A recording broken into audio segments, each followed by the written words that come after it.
This year, we didn't just save the best gift for last, we saved the best gift for now. Through February 29th, find your dream car at the L Certified by Lexus Winter Collection sales event, featuring special offers on select pre-owned models.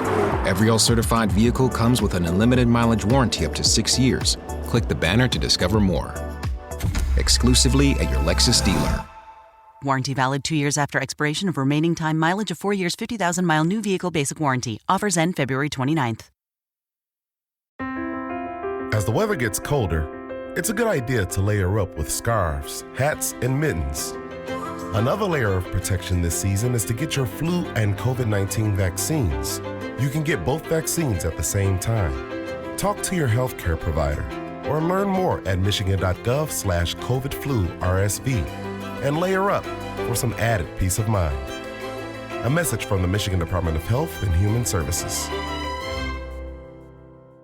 Skip this message by jumping to the 1 minute mark. Hello there, VIPs. Steve here. In case you didn't know, I do a podcast with our former intern, Kyle. You remember Kyle? Wiener 2, I believe, was his nickname back on the radio show. We do a podcast called, well, very creatively, the Steve and Kyle Podcast. Every Tuesday at 7 a.m., we release a new episode. And while the radio show's on vacation over the next 2 weeks, we're going to be throwing a couple of episodes of the Steve and Kyle Podcast in as your daily download, since we're not going to be back until January 8th. You can follow us on Twitter at Steve and Kyle, Facebook.com/Steve and Kyle. Or if you want to subscribe, that would be even better. Just go into iTunes or Google Play or Stitcher or TuneIn or any of those podcasting apps. Just type in the Steve and Kyle Podcast and hit subscribe. Hopefully you enjoy it, and you'll subscribe. We'd greatly appreciate it. So enjoy this episode that was recorded at some point in the last couple of months. Sorry, they're not really in any kind of order.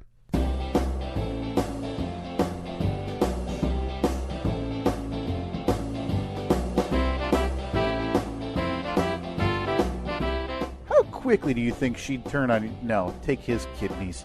He's going to die anyway. Oh, very quickly. He had a heart attack a year ago. This guy barfed on his own shoes last weekend. He's of no use to me. I can find better anywhere. You got a Costco membership. Maybe you guys go eat some samples. What did your friends call it? Hillbilly dinner? No, sample lunch. Oh, sample lunch. You maybe go do hillbilly dinner. This midnight booze cruise has a net and a wet T-shirt contest, and you dressed up like a pirate jumping between boat and boat. Well, that's how the brochure described it. I need to get a trip down here for this alone. Yeah. Come experience the open seas with a realtor on vacation. A gimmick realtor. Don't mind his drunk bride. She's just the one dumping bottles of water on herself in the lobby.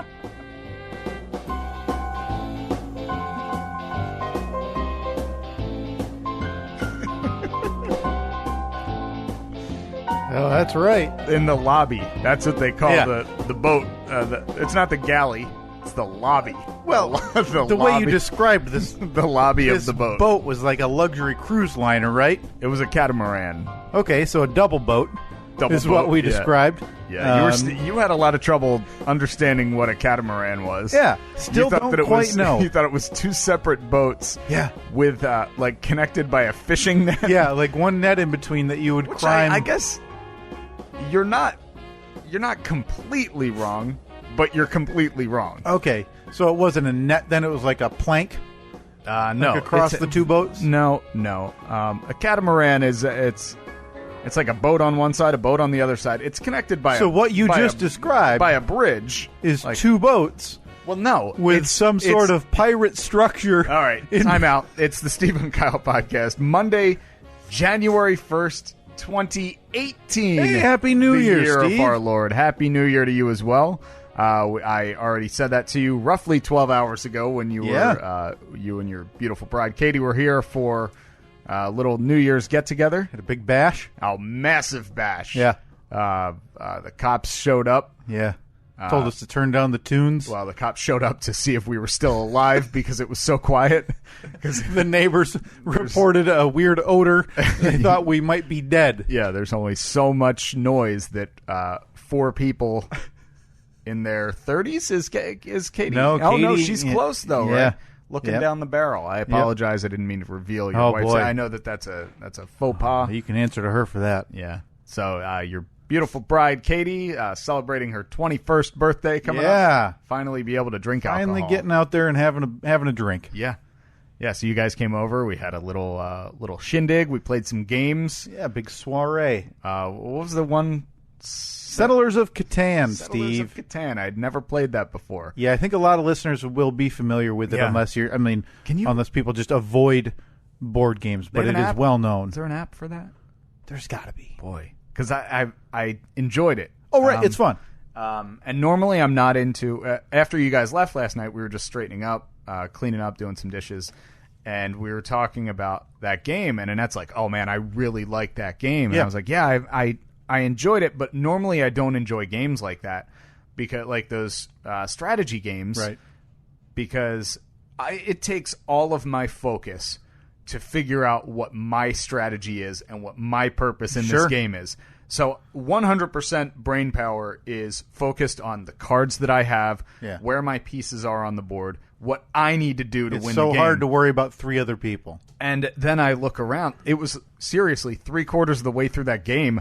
I'm looking around and I'm like, oh, well, I can tell what they need Yeah. based on what's going on. Right. And I thought about it for a second or so. I'm looking over at Annette's pieces where they are on the board, and I'm like, okay, well, she needs that. And then I'm like, well, that just flushed my memory because I don't know what I need anymore now, so I had to go back and focus on mine again. Like, nope, not worrying about anyone else. Exactly. Worrying about this guy right Yeah, here. there's a lot of pieces. I hesitate to call it chess because chess is a gentleman's game, obviously, but it's something where, it's not Monopoly where you're just rolling and buying Yeah. and hoping you outlast everybody else with more property. So, no, it was fun. It was probably the longest recorded game in history. Yeah, we played that because we started that at it was Must have been 11:15. It was 11:15 because I remember you saying, "Oh, it's a 30 to 40 minute Yeah. game," and looking at my watch and thinking, "Oh, cool, it's like 11:10 right now. Yeah. We'll be done. Sure. Happy New Year!" And then everyone have a toast. Well, we played up until 11:57 when I poured the bubbly. Yep. And we gathered around the TV and we watched Ryan Seacrest ring in the New Year. Yeah, well, of the two options that we looked at, it seemed like Ryan Seacrest was the superior. Yeah. Instead of watching like Steve Harvey give his Family Feud sideways glances to anybody who makes a weird comment on the Yeah. stage type of thing. What you talking about? Yeah. So yeah, Seacrest brought us in. Seacrest brought us in. We celebrated. We gathered around the TV for about 10 minutes or so. Yeah. And then everyone went back over to the table, and Yeah. the game continued For way too long. for another hour and a half. Oh, at least. I mean, we Because you left guys at left around 2. 2:30, 2:15, something Okay. like that. And Because I remember laying down in bed, and it was about 2:30. Okay. Because we were up for probably 15 minutes after you left. Yeah. Cleaning stuff up. Sure. Getting stuff put away, because there's nothing I hate more than coming downstairs Awful. the next morning and just seeing like, oh, cool, the salsa is still stuck to the little bowl, or the meatballs, which, man, those things were good. Yep. And cannot take any credit for them because we simply went to Gordon Food Services, bought the bag of frozen pre-cooked mini meatballs, Yep. bought the can of, what was it, like sweet and sour Right, sauce right. or whatever, dumped it in the crock pot, hit on for 2 hours. And that was it. And that was it. Man, they were good. Nice But- and easy. But yeah, I hate the next the morning. worst I feeling. hate cleaning up. Yep. I don't like that feeling of waking up the next morning and like, oh God. Now you lived away at college, right? You lived at Yep. Monmouth. Were you? So you had a roommate. Mm-hmm. So you guys obviously having your big parties. Yeah. Was your dorm room that way, where it's like, hey, there's beer cans and plates and food No. everywhere, or were you like, Well, I no. don't care if I'm a little bit drunk or whatever, I'm cleaning this up before I go to bed. No, because we couldn't have. I'm trying to remember. I think it was freshman and sophomore year. You couldn't have alcohol At all. in the dorms at all. Okay. So we never really had to worry about it because anytime we were drinking or going to a party, Somebody it was else's. off campus. Junior year, I was only in the dorms for half of the year because the first semester I did study abroad. So, man, I don't remember. And then senior year I lived off campus. Okay. So it was, but senior year it was. Oh, it's completely different than how I am now. Because now how I am now, it's like, oh, let me get a head start on tomorrow. Yeah. Clean everything up tonight, and I'll wake up tomorrow, and everything will be great. Yep. But yeah, back then it was like, Forget man, it. It sat where it fell. So like beer can falls on the floor, get it in the morning. Oh, no big deal. I couldn't. And do I it. lived with I think 7 guys. There was 7 guys in a house that originally was probably 3 bedroom, 2 bath. Oh boy. But the guy that owned the place, this guy Ron, who we rented from, he subdivided that house so much. Like there was Just added rooms. There was a porch off the back of the house that was 100% a porch. Like it had screens and everything. But that was the hallway to get to this like hidden back bedroom. Oh my gosh. So the poor guy and this other guy, Steve, who had that bedroom, it was like, I mean, in the middle of the winter, he had to wear like a coat. He had to go to bed wearing winter clothes. What an awful Yeah. living situation. Yeah. I somehow got one of the bedrooms that was originally a bedroom and hadn't yet been divided. So I had this nice like 12 by 12 room with a king size bed. Oh my gosh. But poor Big Steve, as we called him, Big Steve had a room that was barely the size of a walk-in closet. It was at the most, it was 50 degrees in there. Wow. Yeah. So everybody's hating you. Yeah, everyone's, Because you're the one who got the yeah, big room. Me, Frank, who you know, Frank from the bachelor party, and Barely ever forgive Frank right now for not showing up to the for wedding. not showing up to the wedding. Yeah. Yeah, he was one of, I think, only 2 or 3 no-shows. Oh, you got the other 2 on the blacklist? No, well, it was technically Frank plus 1. Right, So okay. that's 2. Yep. And then I think that one of Annette's parents' family friends, there was a medical thing, so they had to cancel at the last So the minute. only one not excused was Frank. Yeah. Frank, the vinyl money thief. Frank, yeah. The no show. Mm-hmm. Huh. So yeah, we had a good time last night. Yeah. Way too late. That was a lot of fun. I did too not. late. There was no way I thought that I was going to make it till 2 a.m. Right. Because I remember at one point we had sat down. We were playing another game, and I looked at my watch, and it was like 9:40. I'm like, oh God, I got to make it another 2.5 hours minimum. Yeah. I mean, I'm thinking, okay, if I get till 12:15, 12:30, at that point I can do the. I gotta hit it early tomorrow morning. Yawn and stretch. Got to record nice and early. Got a lot to do, places to go. Steve, nothing's open. It's New Year's Day. Yeah. No. Yeah. I mean, you should see the list, the to-do list. Yeah. So yeah, we were way into the late hours. So I've been, of course, battling because why not? Battling a Christmas New Year flu bug. Yeah. And so this morning I felt like garbage, but here we are anyway, right? New Year's Day, right. 2 weeks away. This is, I don't think we've done this since last year. Now, we've done weird recordings where, we've had to do 2 in 4 days or something. But yeah, it's been 2 weeks since we've sat here. More than that. Has it really? Yeah, I was going to say, I think it's been almost 3. Yeah. So you got off the boat. Well, first of all, before we get to anything else, I think it's important to say anybody who's listening to this from the force-fed Free Beer and Hot Wings podcast feed. The hostile takeover feed, which was given granted approval for this. Good. To force feed you this podcast. We greatly appreciate it. Hopefully you stick around and download this on a weekly basis. Yeah. I think in the intro, in the 1 minute intro, it says that we release them every Tuesday, 7 a.m. Yeah. So if you could, we would greatly appreciate you subscribing. Just go into iTunes or Google Play, Stitcher, TuneIn, whatever app you use. Just type in the Steve and Kyle podcast. It'll pop up. Hit the subscribe button. And again, thank you so much. I've gotten a lot of comments. Yeah, and we get it. I mean, I know it's not going to be for everybody. No.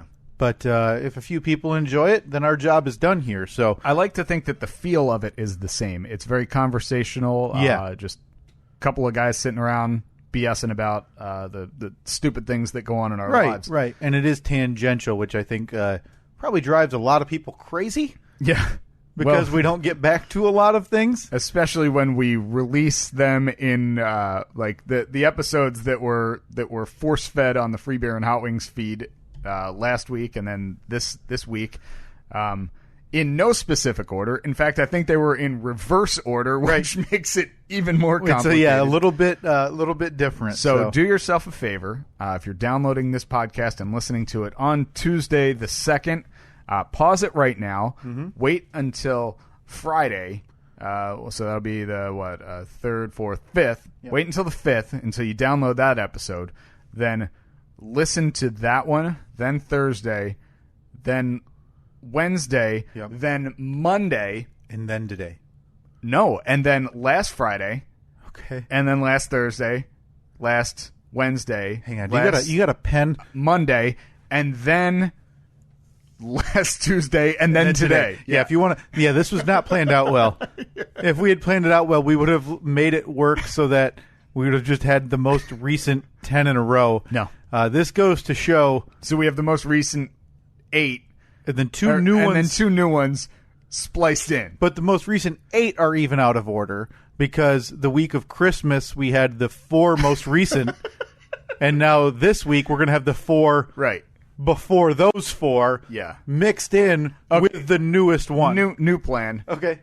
If you downloaded this episode, the important thing is that you downloaded it. Yeah. Sure. What you do with it after that, we don't care. So burn it. Make a little, take out a Post-it note and a pen. Write all the dates, and then just crumple that up and throw it out because you don't need it. And then just go back a couple months. Yeah, start there, and then you'll get it all caught up. So I mean, we made this as easy as possible. Yeah, right. We're making this listener friendly. All joking aside, though, it is. I mean, one of the easier spots to adapt to is if you want to just jump in. If you do enjoy it for whatever reason, you're a sadist. I would suggest listening, like we've talked about, to the Year in Review show from last week, which we released. And probably the Year in Review show from last year, which was December whatever of 2016. Yeah. And those are going to have a few segments from our first year and now our second year. So that's the most decent jumping on point we can recommend. Yeah. Unless you're like, there's a few people that I want to talk to in person to see if they're okay, who went back and listened to the whole thing.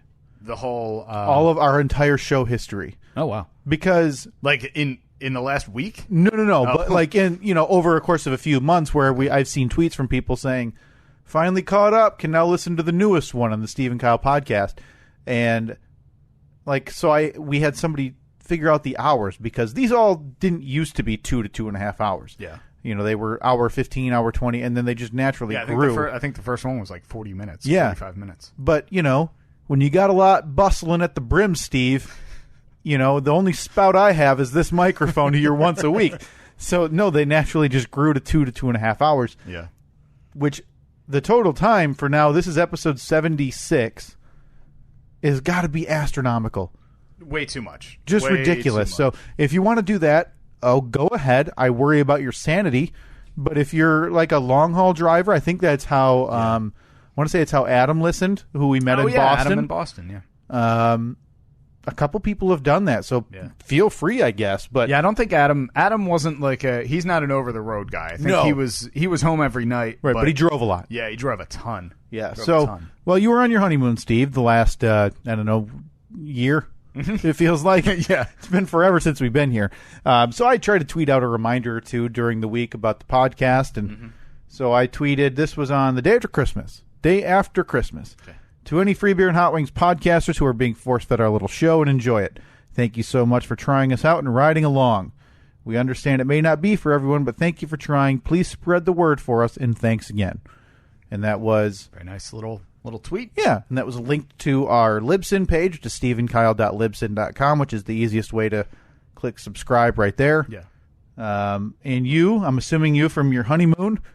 found it and tweeted that out from the Free Beer and Hot Wings account. Oh, yeah. I retweeted it, and I said something along please the line. Find it in your heart to support this fun little side project. Or don't.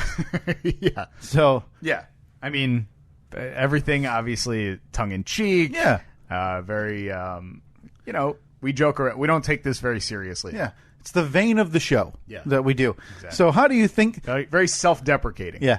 Now, there's one comment Okay. To that tweet, not to ours. To ours, we had a lovely comment from Leanne, but from the Free Beer and Hot Wings one, Oh, man. we had one. I have it pulled up. Okay. Do you think it was positive? No. Negative? Or middle of the road? It was definitely negative. Okay. Had to be negative. Who's this from? A Twitter profile with was formerly an egg. Okay. And is now a lump. blank lump. Yeah, from a lump of coal. Okay. So a lump of coal decided to comment, rename it to Forgettable and Boring Podcast, and I'll consider it. Wait, so who's who? If we're going in order, yeah, I'm forgettable. you're forgettable, Yeah. and I'm boring. You're boring. I don't know which I'd rather be. I think I got the better end of that. Yeah. You know what? I like to think I make a few people laugh with some of the stories I tell. I like to think I'm not always boring. But I guess maybe I'm trying, whereas in you, he's just telling you that he just forgets what you're Right. So to recap, you've been labeled forgettable and the guy who just copies whatever Free Beer says. I have been called that other guy and boring. Yeah. Uh-huh. So welcome aboard. Thanks for listening, Twitter egg. Twitter lump. Twitter lump of coal. We appreciate your patronage. Yep. I'm sure he gave it a try. A fair shake. Mm-hmm. What could go wrong? Yeah. Yes, we greatly appreciate it.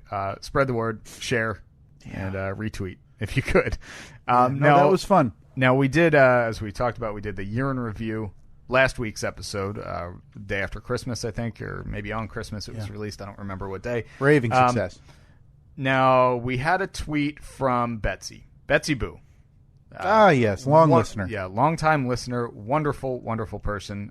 Very, very interactive. Interacts with us all the time on Twitter, and she has tweeted at us only 17 minutes in, and already so many questions. So let's see if we can help her figure out the mysteries that lay within the year in review. Year in review episode. Because they all seem pretty self-encompassing. Now, I remember the show rundown, Steve. I don't know, man. I didn't listen to one of them. And they were. I listened to the beginning and then the end. I mean, if I remember right, they were all segments like Russia investigation breakdown. Yeah. And it was like 20 minutes. And then the other one was Super Bowl recap. Yeah. Things like that. Mm-hmm. I don't know what she could possibly have questions about. Okay. Well, I can. I'll read these questions. Sure. And we'll try and answer them right now for Betsy. Okay. Question number 1. Where's follow-up on the diabetes journal? I'm assuming that. JNL. Oh. Where's follow-up on the diabetes journal? Did you get holiday eating guide? Was it 12 distinct pubs? I need more. Okay, I'll let you take that one. Sure. So obviously she's referencing the Show Diabetes account. The Show Diabetes account, which is where you received unsolicited mail 1 year ago. Yeah, the Diabetes Journal. The Diabetes Journal. Getting us to sign up, or trying to get us to sign up. Yeah. We were going to sign up. So the update is that we, spoiler, we didn't sign up. Hopefully she didn't just pause that episode and then download this one, waiting for a response. Well, I'm just going to wait. I'll wait it out.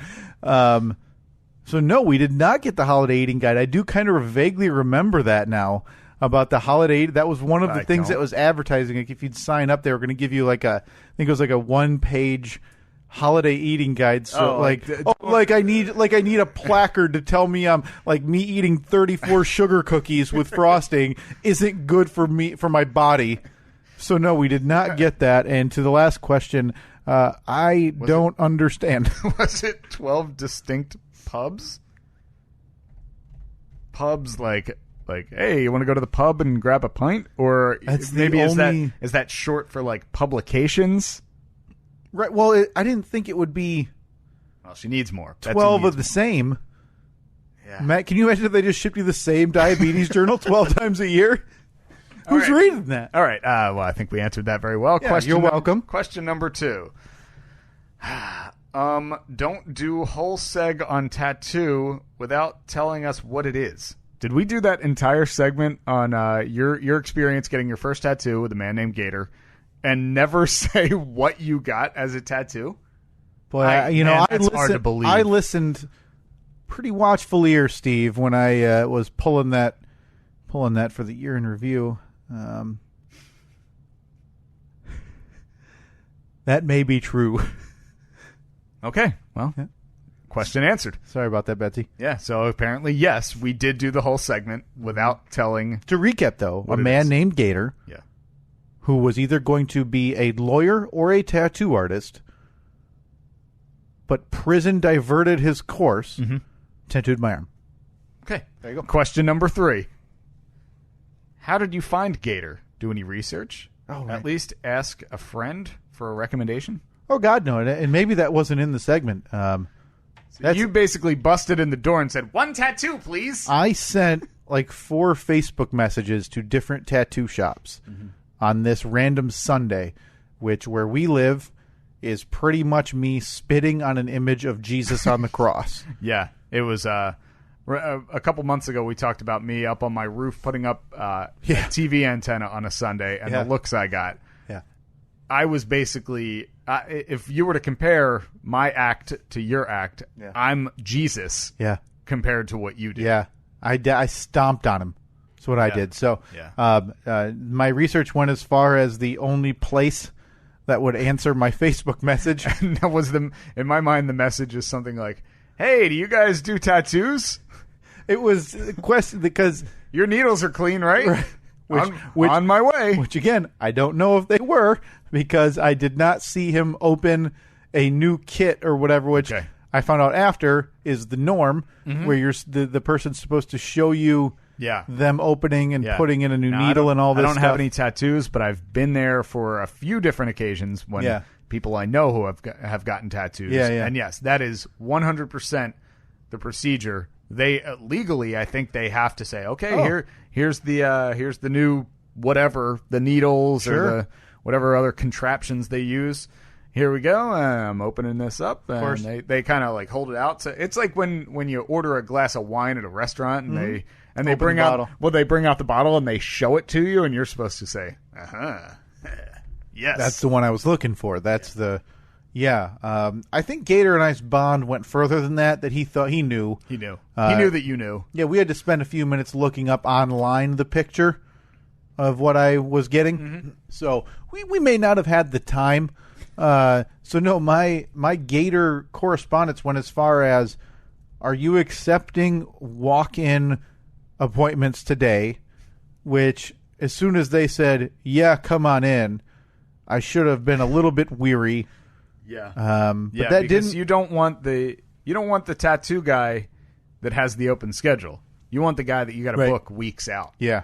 Because everybody knows Gator tattoos. Everyone knows that Gator does things the right way, and his tattoos look the best. They don't. He doesn't. Here we are. It's now been almost 2 years. I'm assuming I didn't get infected. But yeah, boy, what a tale. Again, that's one from the year in review. But it's hard to believe that was this year. I was still telling that. But so thanks to Betsy for that. You're welcome, I guess, for clearing those issues up. That's all she had, right? Yeah, that was the third. Let me see. No, you're welcome. Yep, that was it. We're here to answer your questions. That's right. Any more? Especially if you're a new listener. I'd love to hear like somebody who's going back and listening to early episodes, and they just send us a random out of context question. I love that. Where it's, hey, whatever happened to the golf cart? There are so many times where I'm going through Twitter and I just see a question based on the most previous episode that was recorded 6 days ago. Right. And someone says, hey, you never finished the story about the goalie mask. Right. What? Yeah. This person's losing it. We didn't talk about a goalie mask. In what universe would we have brought something as asinine as that up? And then I go back and I look at the show rundown, and one of the bullet points is like, the goalie mask incident. What? I didn't have one. Did you have one? Have you ever had a goalie mask? Right. No. Exactly. Me either. Okay. Yep. Don't know what possibly happened. That's pretty much the arc of the Steve and Kyle podcast. Yeah. We talk into microphones. We immediately forget what we said, sometimes within the episode. Right. And then it goes out on the internet.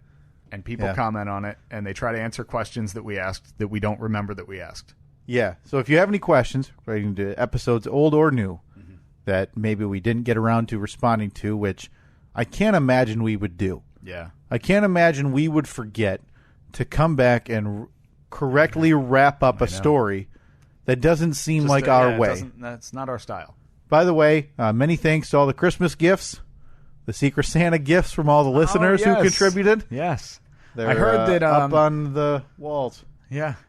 I heard that the Secret Santa gift that you received from, I believe, Mark in accounts receivable. Who was that on staff? Although I guess we don't know. Secret Santa. Yeah. I heard that he had a weird sly grin at the end of the day, like he knew, So I heard through the grapevine that the Secret Santa gift that you received, which was a lid for what is it called? A Yeti tumbler. Yeti tumbler, the 20-ounce Yeti tumbler lid. I heard that caused a little controversy because there may have been duplicate gifts. Yeah. I mean, duplicate gifts are bound to happen, especially in a Secret Santa where you're getting gifts from a Secret Santa and then you're getting gifts from family and loved ones as well. Mm-hmm. What I did not anticipate was triplicate gift. So maybe Santa should have cleared it up with family members, but so that was received the day we recorded, obviously the Secret Santa episode, which is December 19, and went home, showed Katie, said, "Hey, look what my Secret Santa got me. I wish I knew who it was so I could give him a proper thank you." And the next day or later that day, we're driving around, and I ask her what she has to do tomorrow. And she says something along the lines of, "I got to go get a few things or go to the store." And I said, "You really going to get out to the store, the weekend before Christmas? Yeah. That seems crazy." And she goes, "Well, I got to do a little shopping." And I said, "You said you were all done." She said, "Well, I was till somebody from your Secret Santa got one of the gifts I got." Oops. Which was something until my mother came over the next night to drop something off, and we're talking about it. She goes, "Oh, well, I got you one of those too." So she had already listened to the podcast, your mother? No. She found out in person. Okay. Because she does listen, right? Yes. Yeah, so she's hearing this now, so we have to have Mark send her an apology note. Yeah. Mark from Accounts Receivable. That is just not the way you want to get in with the host's mother, No, not at all. So I am in the process of returning that one. That is going back right now. So yes, I received. So basically, you've had a flood of Yeti lids. Flood of Yeti lids. If you would like to contribute to my Yeti collection, my Yeti lid collection, please let us know. We'll give you the address. That could be your new thing. Yeah, maybe I'll just different kinds. Yeah. So I have the open mouth one and now the magnetic slider one from Mark. Mag slider is the way to go. Yeah. Mark gave, in my opinion, right, what might be the greatest Christmas gift ever given. Mark's a good man, Mark's a good man. Talk about an understatement. Mark must be right next to the coffee maker and has heard me rue the day when I can close, that I couldn't close my lid. Mark is a little confused, though, as to why he showed up with a generic sippy straw water bottle. Sorry. Mark. No coffee today. Huh. So I just... Mark would also like you to know that while the Yeti mag slider lid for the 20-ounce tumbler keeps drinks warm, it does just as good of a job keeping them cold. Oh boy, Mark feels like Billy Mays. Really pitching. Yeah, he was telling me all this before we walked in. I there was a while where I'd bring a cup, like a Tervis tumbler, whatever, but then I'd realize with ice in it or whatever, I would have to step, 6 feet away from the microphone. Otherwise, everything would sound like, "Yeah, Steve." No, this is fine. You can't hear this. Well, part of the issue with the Yeti too is that it works too well. Oh, so right. You put 4 or 5 ice cubes in there, you fill the rest with water, you finish the water, and then you're left with a glacier in a cup, jingling that is ice just cubes, not going to melt. No, exactly. Yeah, Mark wanted you to just know all that. Well, I appreciate that, Mark, and I appreciate the gift. My mother and wife, not so much, but thank you very much. You may be surprised to know that I received no duplicate gifts from the Steve and Kyle Secret Santa. Believe it or not, no one else in my life got me a 500-piece covered bridge puzzle. Huh.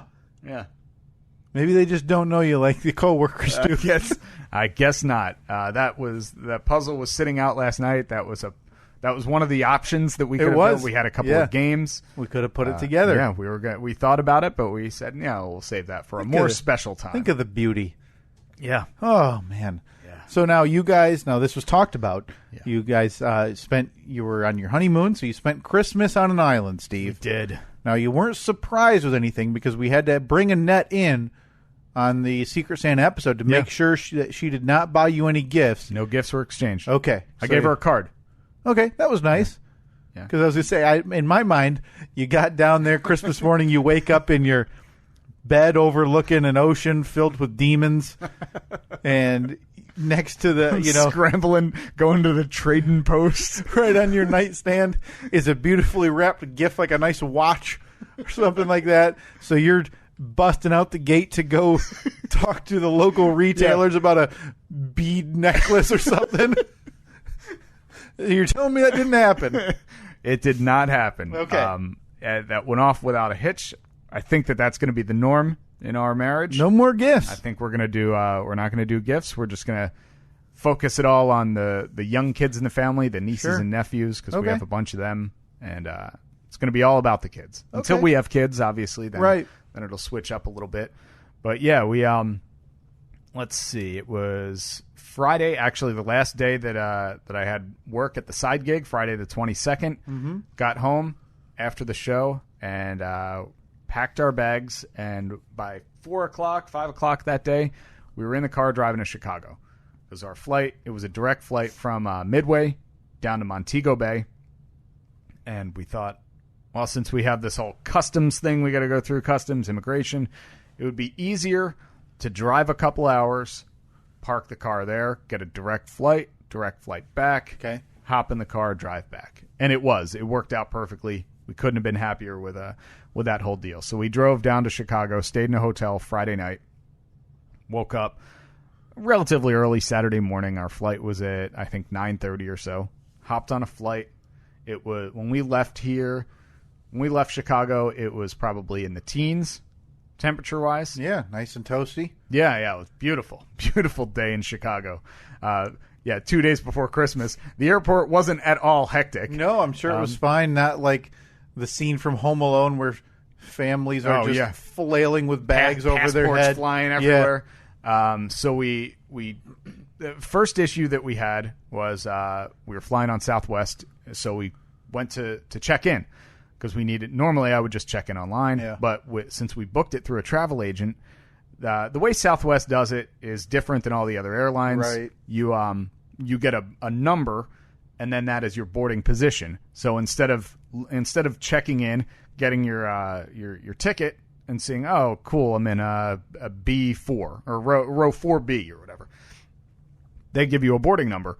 So you just stand in line, and then you walk onto the plane. You don't have an assigned seat. You can sit wherever you want. Mm-hmm. So we get to the kiosk to check in, and you put since it's an international flight, you got to scan your passport. Well, that's not working right. Everything's just taking too much longer than it needs to. We get up there. We put the bags on there. Our bags can't weigh more than 50 pounds. My bag was 50.5 pounds because I had some of Annette's stuff. I had all my stuff. And then I thought, oh, iPad's in there. Took the iPad out, dropped it back down to 50. Perfect. Everything was great. We get through security, which was surprisingly no problem. We were in the security line for not even 2 minutes. Wow. And we were right up. The line for TSA pre-check was actually longer. So I have pre-check, but we went through the regular line. Since Annette doesn't have it, I didn't want to leave her alone. We ended up getting through faster. Huh. Everything's great. We get to our gate. Just don't remember similar courtesy the last time I happened to fly with you. Oh, yeah, that's right. I did leave you in the dust. Well, That's fine. You know, I'm married to Annette. Waiting in line and struggling in line there. That's right. It did take you a really long time. It took way too long to get through security line while you were like staring at a fountain in the terminal. For no reason. Right. I had no reason to be there any quicker. Right. It was, yeah. All right. Yeah. Well, so we got that for the New York flight. so we got through and we get to our gate, and it's since again 2 days before Christmas, every flight is booked solid, especially flights from cold places to warm places. Right. So we walked up to our gate, and there was nowhere to sit.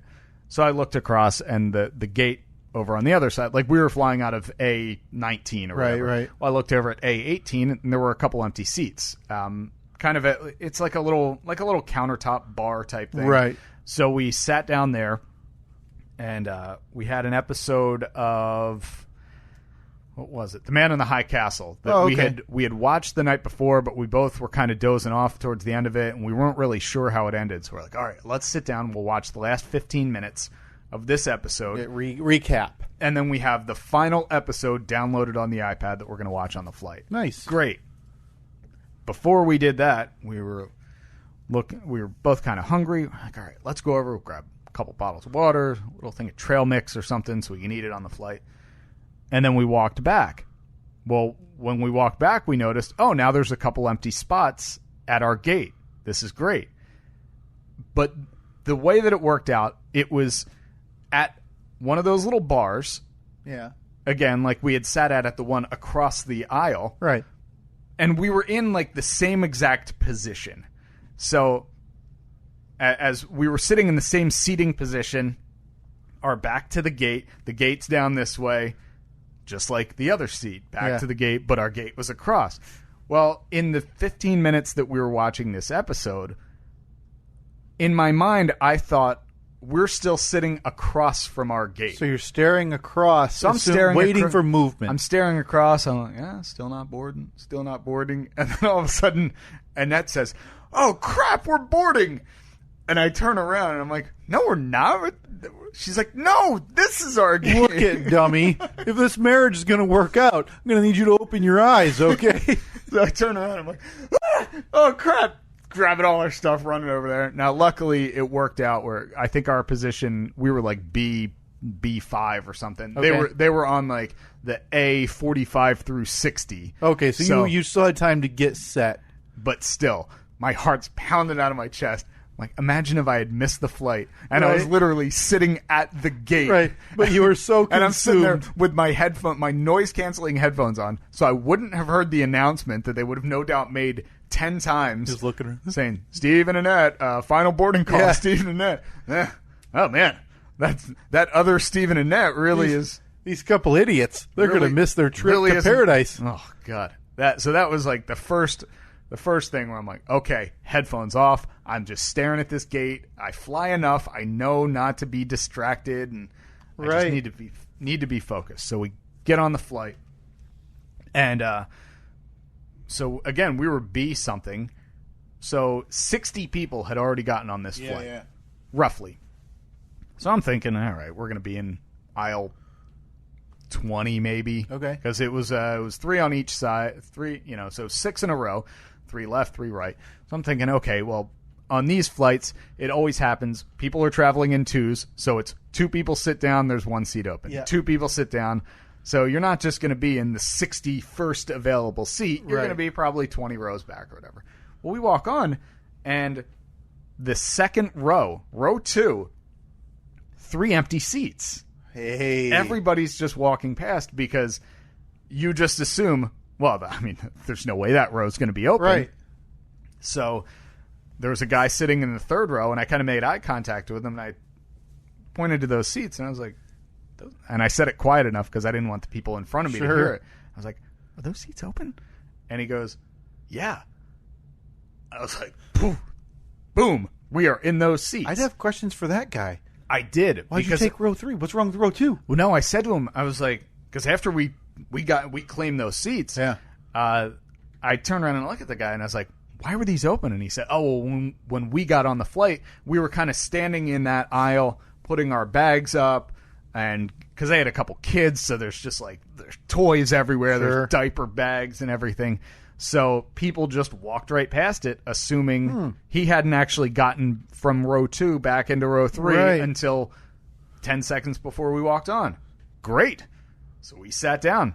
How about that? First class. Because my my whole way of thinking is, if this is a regular flight, I don't care if I'm in row 20, because whatever. I'm going to get off the plane. It'll take me an extra 2 minutes to get off the plane. Mm-hmm. But with an international flight, when we get off this plane in Montego Bay, we then have to go through immigration. Okay.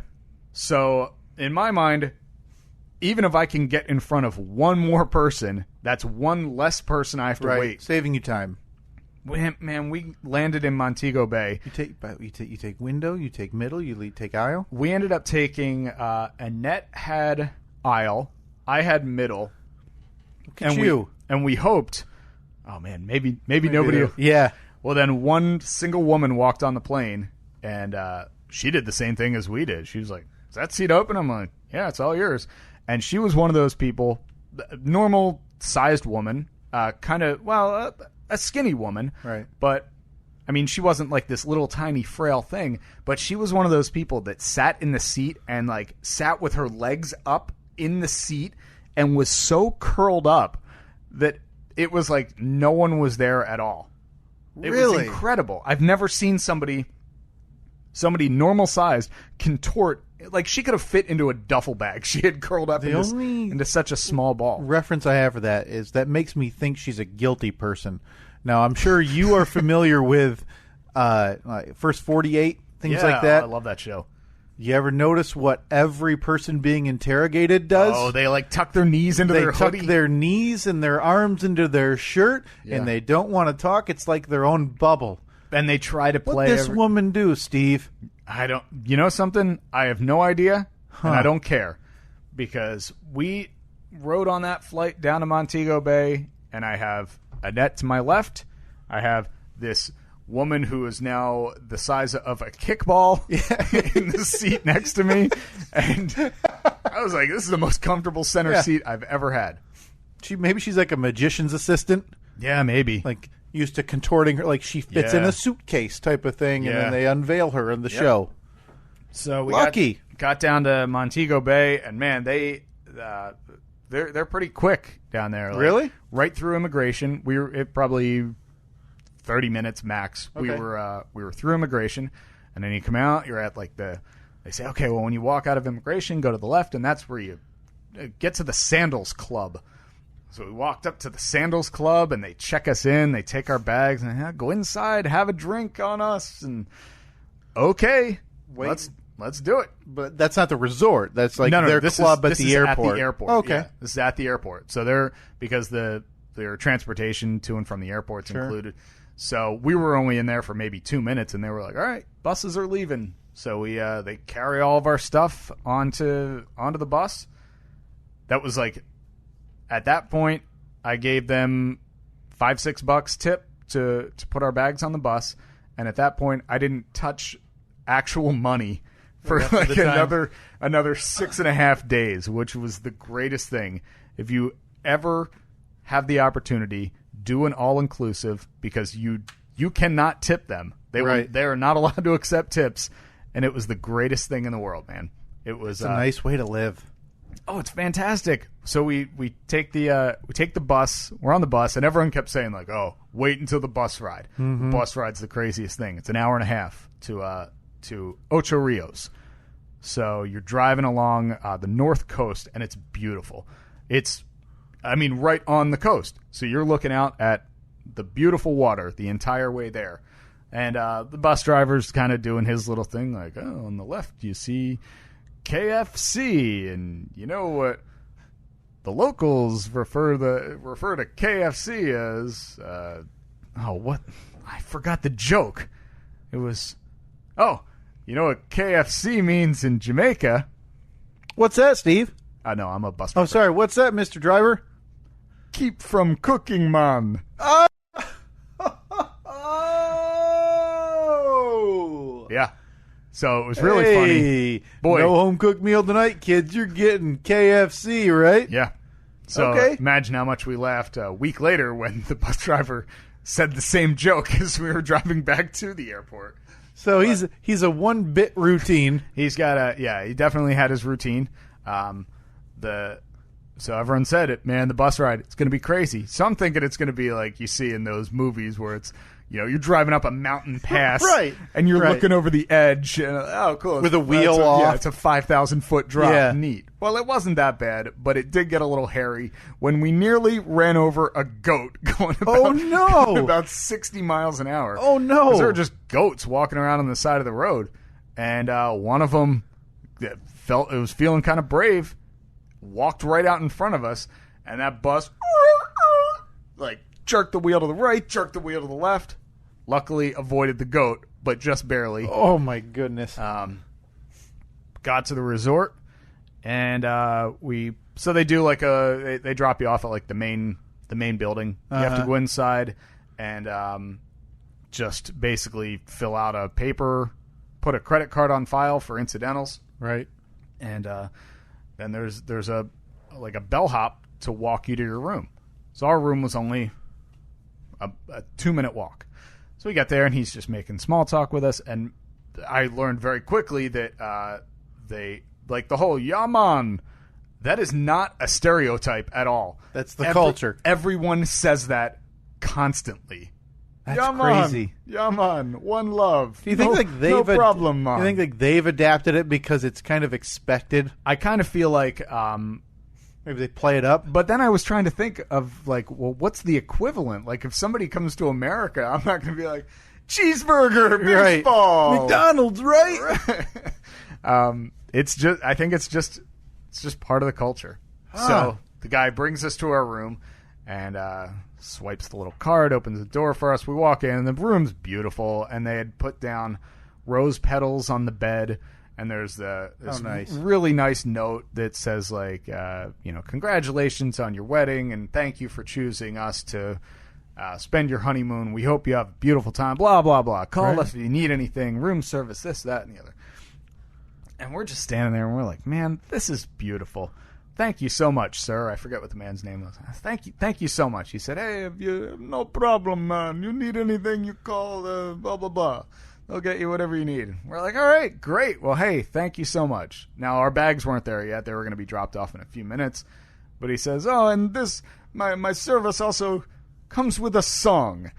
And he started singing to us. Oh, no. So me and Annette are standing there. We're just like, oh, God. What do we do? And he's singing and singing and singing. And I'm thinking it's going to be like, let's get together and feel. No, he's like going into a love song. Like there are verses. It's like we're hitting the minutes mark at this point. And we're just standing there. And I'm like, what do I do? Yeah, do you hold a net? Do you dance? So I'm like, I like stood next to her and I like did the awkward hover hand over her shoulder. Oh, God. Like, this is something, honey. Okay. And then he finished, and we were both like, we clap, and we said, that was beautiful. Oh, I don't even want to be here. It was extremely awkward. I don't even like hearing it. But then he left, and we were just like, that was really nice. Yeah. Is that going to be the whole week? Can you imagine? Like, can I get a steak? Comes with a song. Oh, no! Great. Like, Yeah. I made this steak medium well. Can I just eat now, sir? Please. So you got the romance package. I'm sure you've got. So you got the rose petals, like you said, everywhere. Rose petals on the bed. Later in the week, we came back because they made up the rooms every day for you if you wanted them to. There's a little button on the wall that says like a little switch, and it's like either privacy or make up rooms. We always made up room. Yeah, of course. You want your room nice when you come back to it. So a couple times we came back, and there were rose petals again, and the rose petals spelled out one love. Oh, my goodness. And they had another nice note for us. We hope you're having a great time with your beautiful wife on your honeymoon. And, man, they know how to, they do it right. Yeah. We are 100% sold on this whole experience. We'll be doing it again. Yeah. And the coolest thing was we learned quickly that at an all-inclusive place, since you can walk in, there are 16 restaurants. You can go to any restaurant you want. Only 4 of them you had to make reservations for. So there's like a French restaurant, a hibachi restaurant, an Italian restaurant, and there was one more. I forget what it was.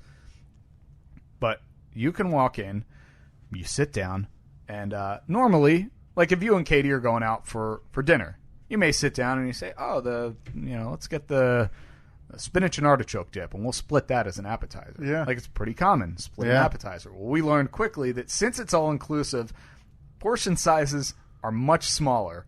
Because I think that they're trying to... They want to not discourage you, but they want to put the onus on you that if you want more, you're going to have to ask for more. Okay. So the first night we're there, we had dinner on this beautiful terrace. What'd you guys share? Looking over the water. I think I had ordered a steak. She had ordered some salmon. Oh, okay. And we thought, let's get they have a shrimp cocktail appetizer. I like shrimp cocktail. That'd be great.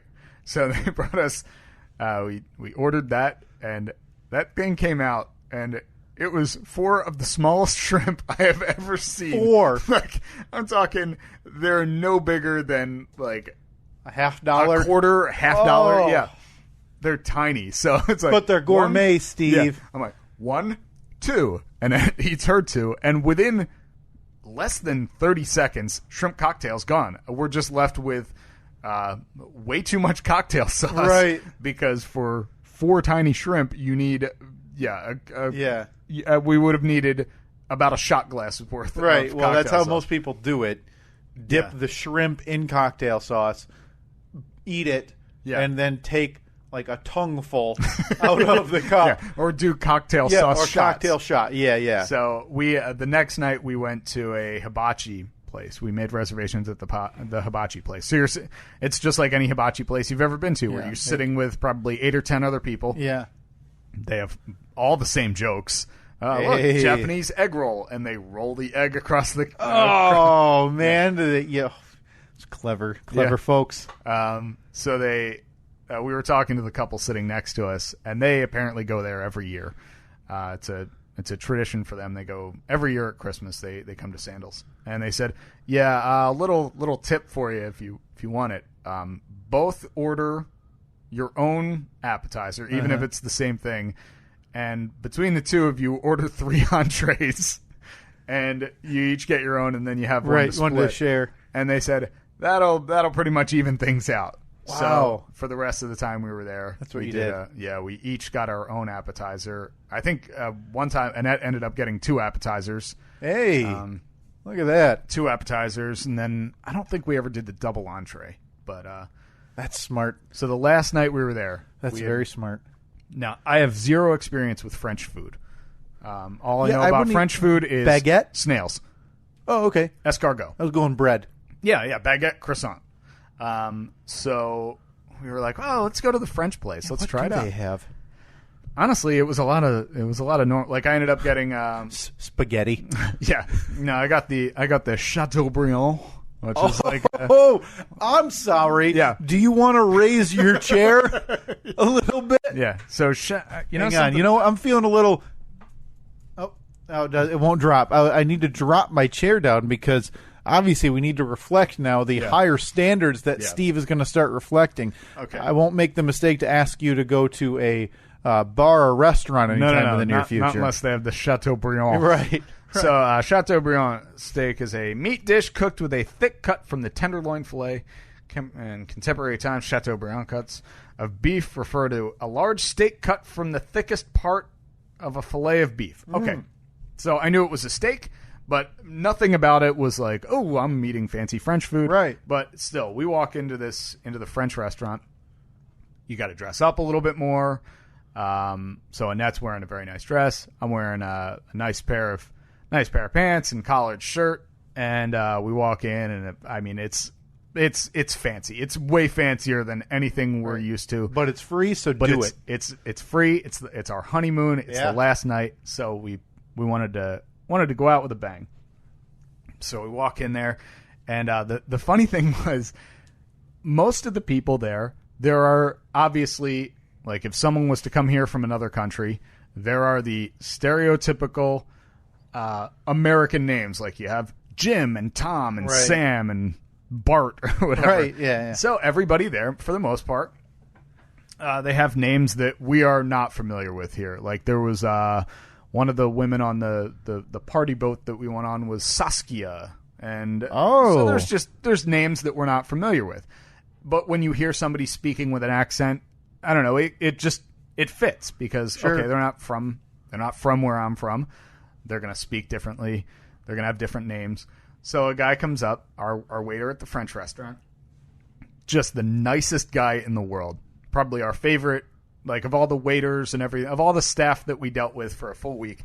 This guy, he was just a nice guy. He was funny, making conversation, fun to talk to. And but he comes up, he walks up, and it caught both of us off guard because he goes, welcome on to the Le Gaumont, French cuisine. My name is Wayne. Like, oh, Wayne? Wayne? That's not a Jamaican name. Right. Not at all. But hey, whatever. In my mind, it was going to go the other way. Like, they forced them to fake their names wherever they're working. So this Jamaican man in the French restaurant's now like, Pasquale. Philippe. Yeah, but then if it's at the hibachi place, it's Quan. Or, Yeah. they just stereotype their names based on what restaurant you work at. So they have, 6 name tags. Mm-hmm. So when they go to, like, the local burger joint, it's Billy. Yeah. So, okay, Wayne, sounds good. So we order our meal, they bring it out, and it's freaking great, man. It's like the best meal that we had the whole week. So was it just a big steak for you? Yeah, it was a big steak and potatoes. Yeah. And it was fantastic. No, I'm guessing they just throw a baguette with everything. Oh, yeah. We had to, that's how it bring works. out the bread beforehand. It's right. all French baguettes. Yeah. Just bread everywhere. So just as we had just finished our dessert, we're just getting ready to leave. And we had a late reservation. I think our reservation was for 8:45. It was the only time they had available. Whoa. So by the time we're getting ready to leave, it's almost 10 o'clock. And the restaurant it's clearing out. There's probably only 6 or 8 other tables still seated. And one table, it's probably 2 or 3 tables over from us. Sure. And I hear a bit of a commotion, but I didn't really hear what was said. And Annette said, "Did you hear that?" I was like, "No. What did they say?" She said, "I don't know. It couldn't. The woman said something about her steak." Uh-oh. I'm like, oh, okay. Well, it's free. What's worst case scenario, right? Well, then, so I look over and I'm kind of watching her now, this couple tables away, and the guy is sitting there with his back to me, but I can tell he doesn't have anything in front of him on the table. So whether he was already finished, I don't know. I feel like based on the time that it was, I think we had like the last seating, so I can't imagine that at 10 o'clock somebody hasn't gotten their meal yet. Well, then I watch, and the woman, she's cutting her steak, and then she takes a piece of steak and kind of puts it up to her face to inspect it, and then throws her fork down. Like, not drops it, but boom, like physically throws her fork down. She said, "Mother effer, this ain't mother effing medium well." And I mean, it's like the scene from any movie where like the jukebox gets unplugged and it's like the remaining eyes divert, obviously. So Annette has her back to this couple. Right. She doesn't want to turn around. No, because you don't want to drag attention. So she starts laughing. I start laughing. Just holy cow. Laughing to ourselves. And then the woman goes, "F this, we're out of here." And gets up, and her and her husband walk out. Wow. And I'm just standing there. We're sitting there like, the hell, man? Like, these people are seriously the nicest people. Yeah. And so what we think happened was, since he didn't have his food in front of him, we're thinking he had already finished his. She had ordered hers. It came out wrong. Sent it back. Came out wrong again, I guess. Oh, boy. And but what a weird, I don't know. It's a free... Well, I mean, it's expensive, paid for. Granted, I get it. Yeah, it's not free right. because you're paying for it. Right. Like you're paying decent money to be there. But you're telling me that if you were to say to them like, "Hey, sorry, it's wrong again," these people would do anything at all to make anyone there happy. And I truly feel like it was genuine. I didn't feel like if you've ever been to Disney World, you know that when you talk to a Disney employee, it's like, hey, welcome to the happiest place. Everything's great. What do you need? Do you need a Coca-Cola? If you want a Coca-Cola, go 15 steps that. Just the staff there just seemed extremely genuine. Sure. Everyone that we dealt with there, I think that it's just a cultural difference. Everyone that we met there just seems to be happier. Seems to be probably hard not to be. Yeah, just like no stress. I mean, all the stereotypes that you think about of like going to Jamaica, like, hey, no, like I said earlier, no problem. Like they just seem like a happier people, right? And I'm sure if this woman had just said, "I'm sorry, I'm just really picky," or "This is just," but no, man. Threw that fork down. Mother, this ain't effing medium well. That is fantastic. Stormed out of there, and for a minute or so, they were carrying on out in the lobby, and to making a scene. Yeah, to the point where we were like, "Do you just want to leave so we can go out and watch what's going on?" Yeah, I kind of want to hear. I'm going to get my phone ready, and I said to Annette, "I was like, you need to yell World Star once I start recording because I feel like a fight is about to break out." Yeah, this woman and husband are going to fist fight. Yeah, the Sandals Jamaica staff. Yeah. I hope poor Wayne wasn't injured. Oh, man. Wayne the server. Wayne the French waiter. Yeah. So that was crazy, man. That was a crazy ending to the whole thing. Yeah. The weirdest thing about it was when you were, like, since you don't have a bill at the end of your meal, when you're done your meal, you just get up and leave. Well, time to go. Get up and leave. That's weird to me. That's so I know, foreign. It's very weird because so foreign. You go out to dinner here, there's a pattern. You come out, hey, here's some water. I'll be back in a minute. Okay, come back. What do you want for an appetizer? Okay, I'll go put that order in. And it always ends with, well, thank you so much for coming in. I hope everything was great. Have a good night. And you just leave that on the table when you're done with it, like the little credit card holder booklet thingy.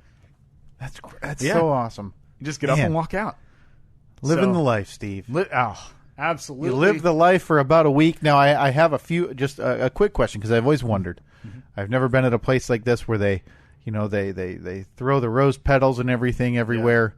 Yeah. What happens to those? The rose petals? Well, yeah, they're just there.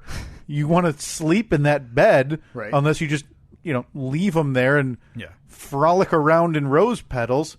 But what do you just brush them on the floor and then they come by the next day and vacuum them? Sweep them up into your hands and put them in the garbage. Oh. So, I thought this was a all-inclusive resort. Didn't know you were on the hook for garbage collection. So you're gonna complain. You're not going to be thankful for the rose petals, right. But you're going to complain because there is now a burden of much responsibility on your shoulders to pick up, 12 to 15 rose petals. I mean, what's the go-to? You throw them on the floor and walk on them for a day until they come clean the room? You could. I mean, I could have called. It's like one of those places where you have peanuts in the restaurant and you just whip the shells far over your head as you possibly can and hope not to hit anybody.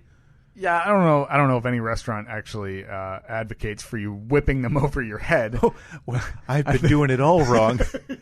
I think it's part of the atmosphere to just push them on the floor. So the first time, were they on the floor or were they on the bed? They were on the bed. And the second time it was on the bed spelling out a word as second words. Second time it was on the bed spelling out one love. And there you also had to go shake the comforter outside over the the balcony. No, we didn't have to. There was no shaking it. No, we just picked them up. Oh, picked them up, put them in the garbage.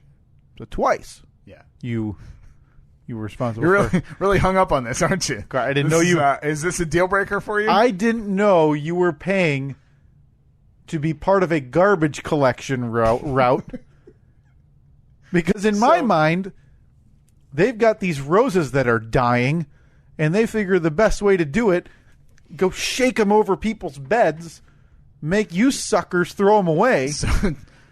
Well, I'm not sure I follow your logic because it seems like if they had dying rose petals, sure, like you're correctly insinuating, right?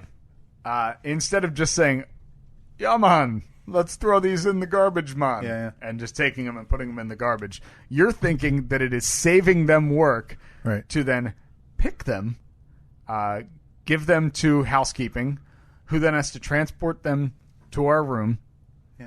Where they put them on our bed, and then we come in, collect them all, put them in the garbage can, which they then have to come back and pick up. So this is saving. But they're already in a bag at that point. So listen, maybe not every conspiracy is for the small-minded like you, Steve. I like to think a little bigger. So you're going X-Files on this. Yeah, I like to think the truth is out there. Yeah, you got made to collect garbage on your all-inclusive honeymoon, and they're just sitting back and laughing. They're laughing their stupid butts off at you cleaning up their garbage.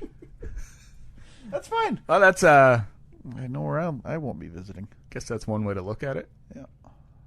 So did you go down to the washer and clean your own towels too while you were there? I'll tell you what we did do. Well, what I did do. Dipped my toes in the warmest, bluest waters I've ever seen. Yeah, how many did you come back with? Miraculously, I have all 10. Okay. Huh. Yep. No brushes with danger, despite the maps that we looked at in the last couple of weeks. Yeah, well, not just a map, Steve, a scatter plot, a scientific scatter plot of at what appeared to be certain death. Well, appeared. Yeah. So you're telling me you went out, you danced with the devil, you jumped into that blue vessel of demise and despair and Caribbean unknown sea. Creatures. Yeah. Went out there and I think that was me. That was definitely me. It? I felt it. Yeah, it was like oh no. I better mark it. Not like it matters. We have 8 that we haven't gotten in the backlog. So I went out on a catamaran because we took a trip, an excursion to Dunn's River Falls. Now, Dunn's River, it's a river that flows through Jamaica, and then once it hits the beach, it cascades down these beautiful waterfalls. Now, when we had signed up for this, I thought that the hiking Dunn's River Falls, I thought it was, okay, we take a catamaran, we get out on the beach, there's the waterfall right there, we kind of hike up next to it and get to the top of it, everyone takes a picture.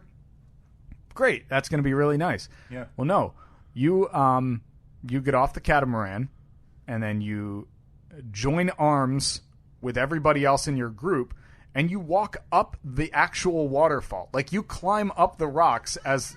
Oh, sorry, Steve.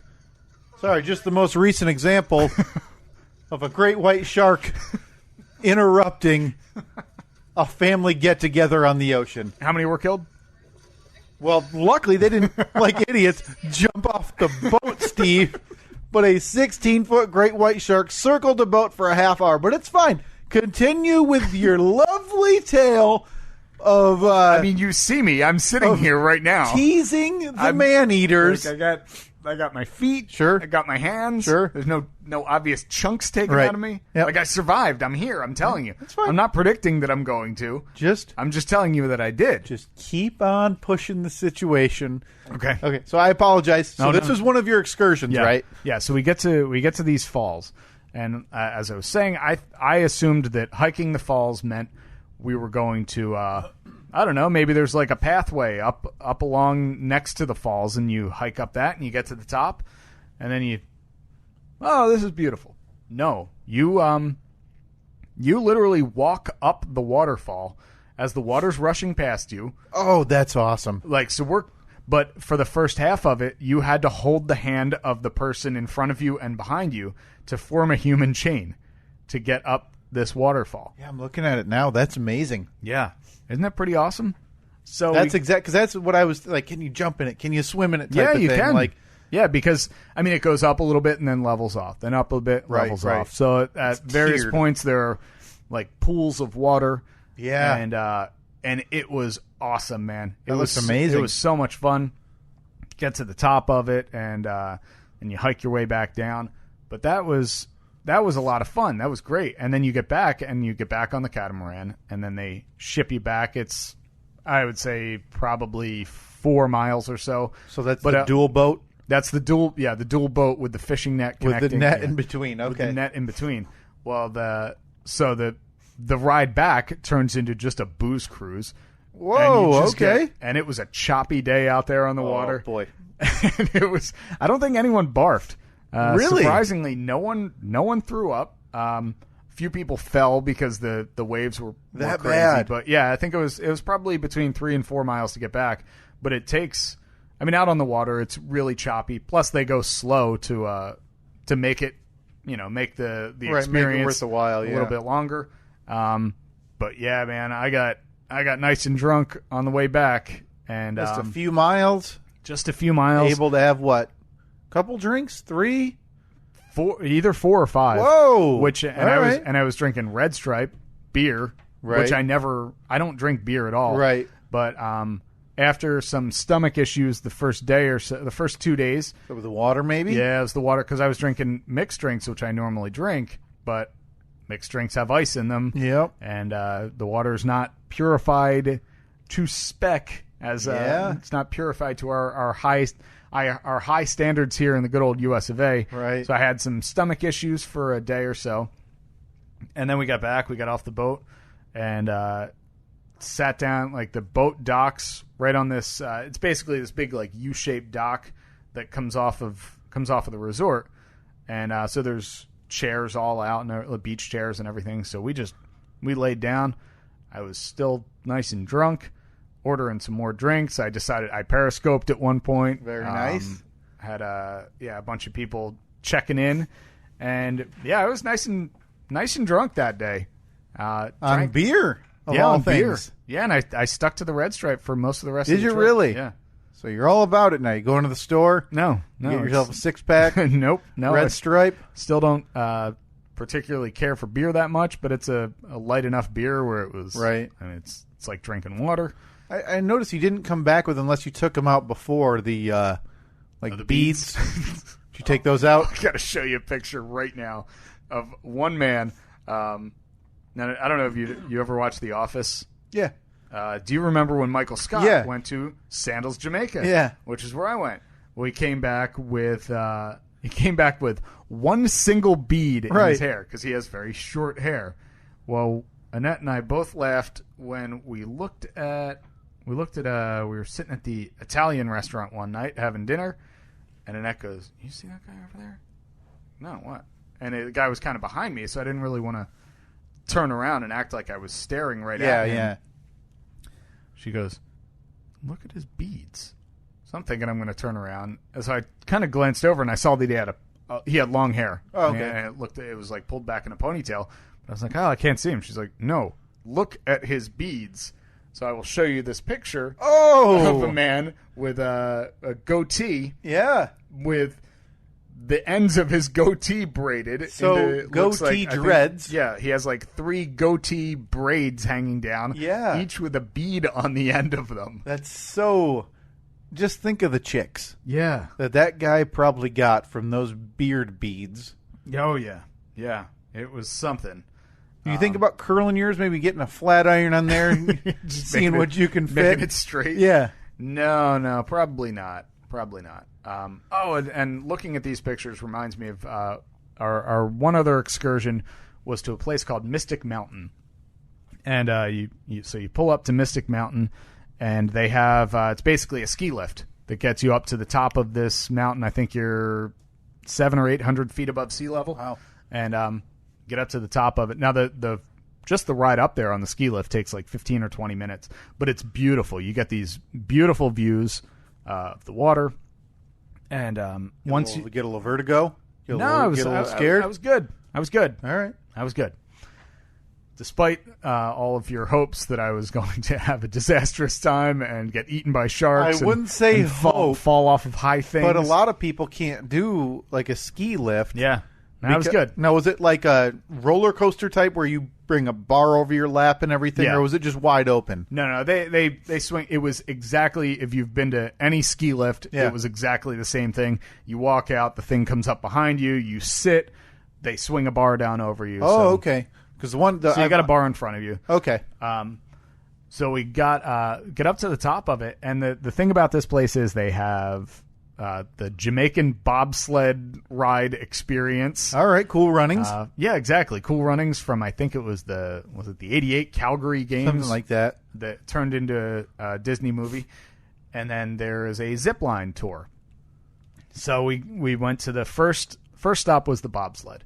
So it is obviously you're not on a bobsled track, but you're on basically a little roller coaster track. It was it seemed like when you first walked up to it, it was like you were getting on a carnival ride, and like these little bobsleds pull up on a track and you sit down on it and they put a seatbelt on you. Sure.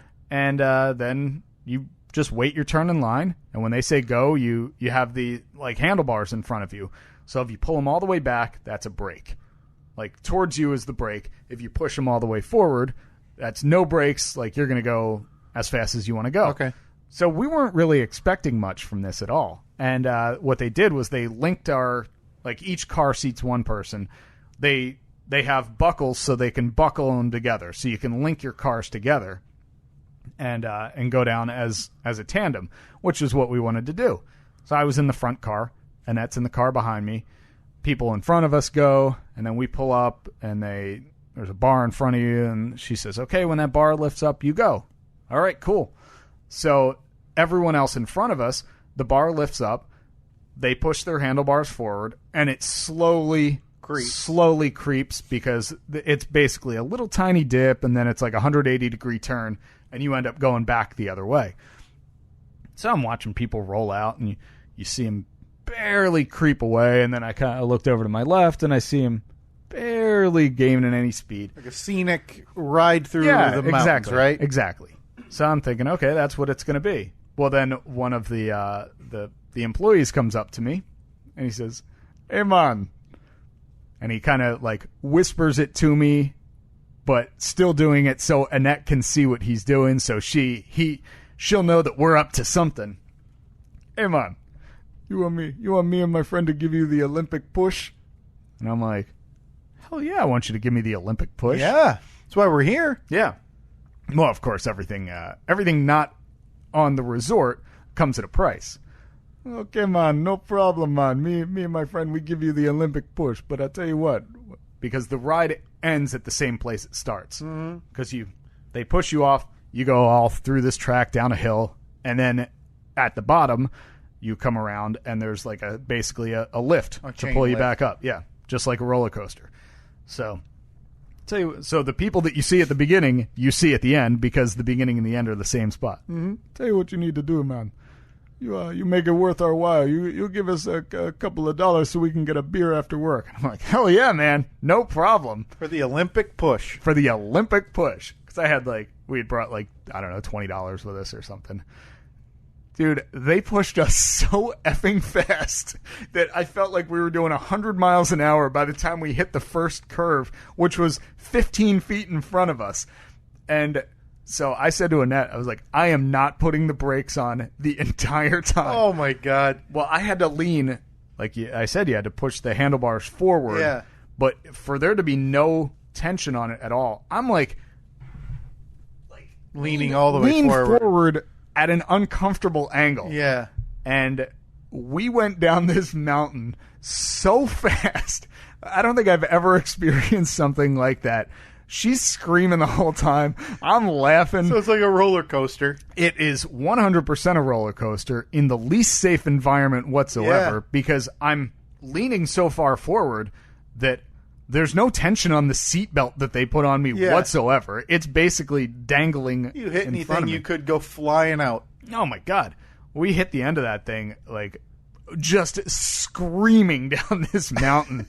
And they took pictures of us on the way down. I kind of wish we had bought one of them just because of you see the one where Annette's screaming, and I have the biggest grin on my face as I'm pushing forward on these like bars. A child on a go-kart. Oh, it was great. It was great. So we did that. We finished up with the zip line, which was a lot of fun too. Yeah.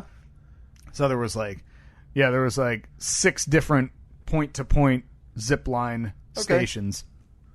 That was a lot of fun, man.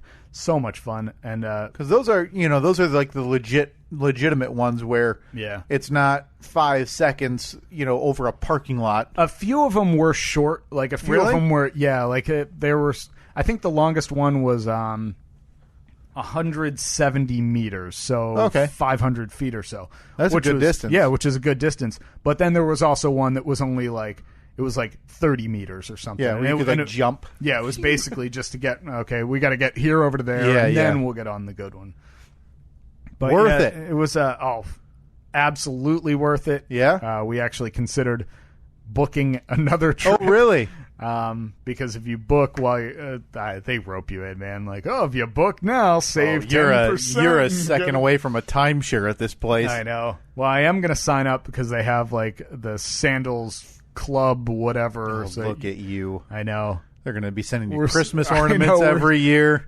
Dude, I'm telling you, if you do the all-inclusive thing, if you do it once, like you're never going to go back. How do you go back? Right. How do you go, I got to stay in a hotel. I don't get free free room service whenever I want? Yeah, what do you mean I can't call you and have you bring me a burger whenever I feel like? We had breakfast in bed like 3 days that we were there. That's the way to do it. It was great. So you guys probably lived like 22-year-olds all over again. You probably, up at the crack of dawn, partying, closing down the clubs, right?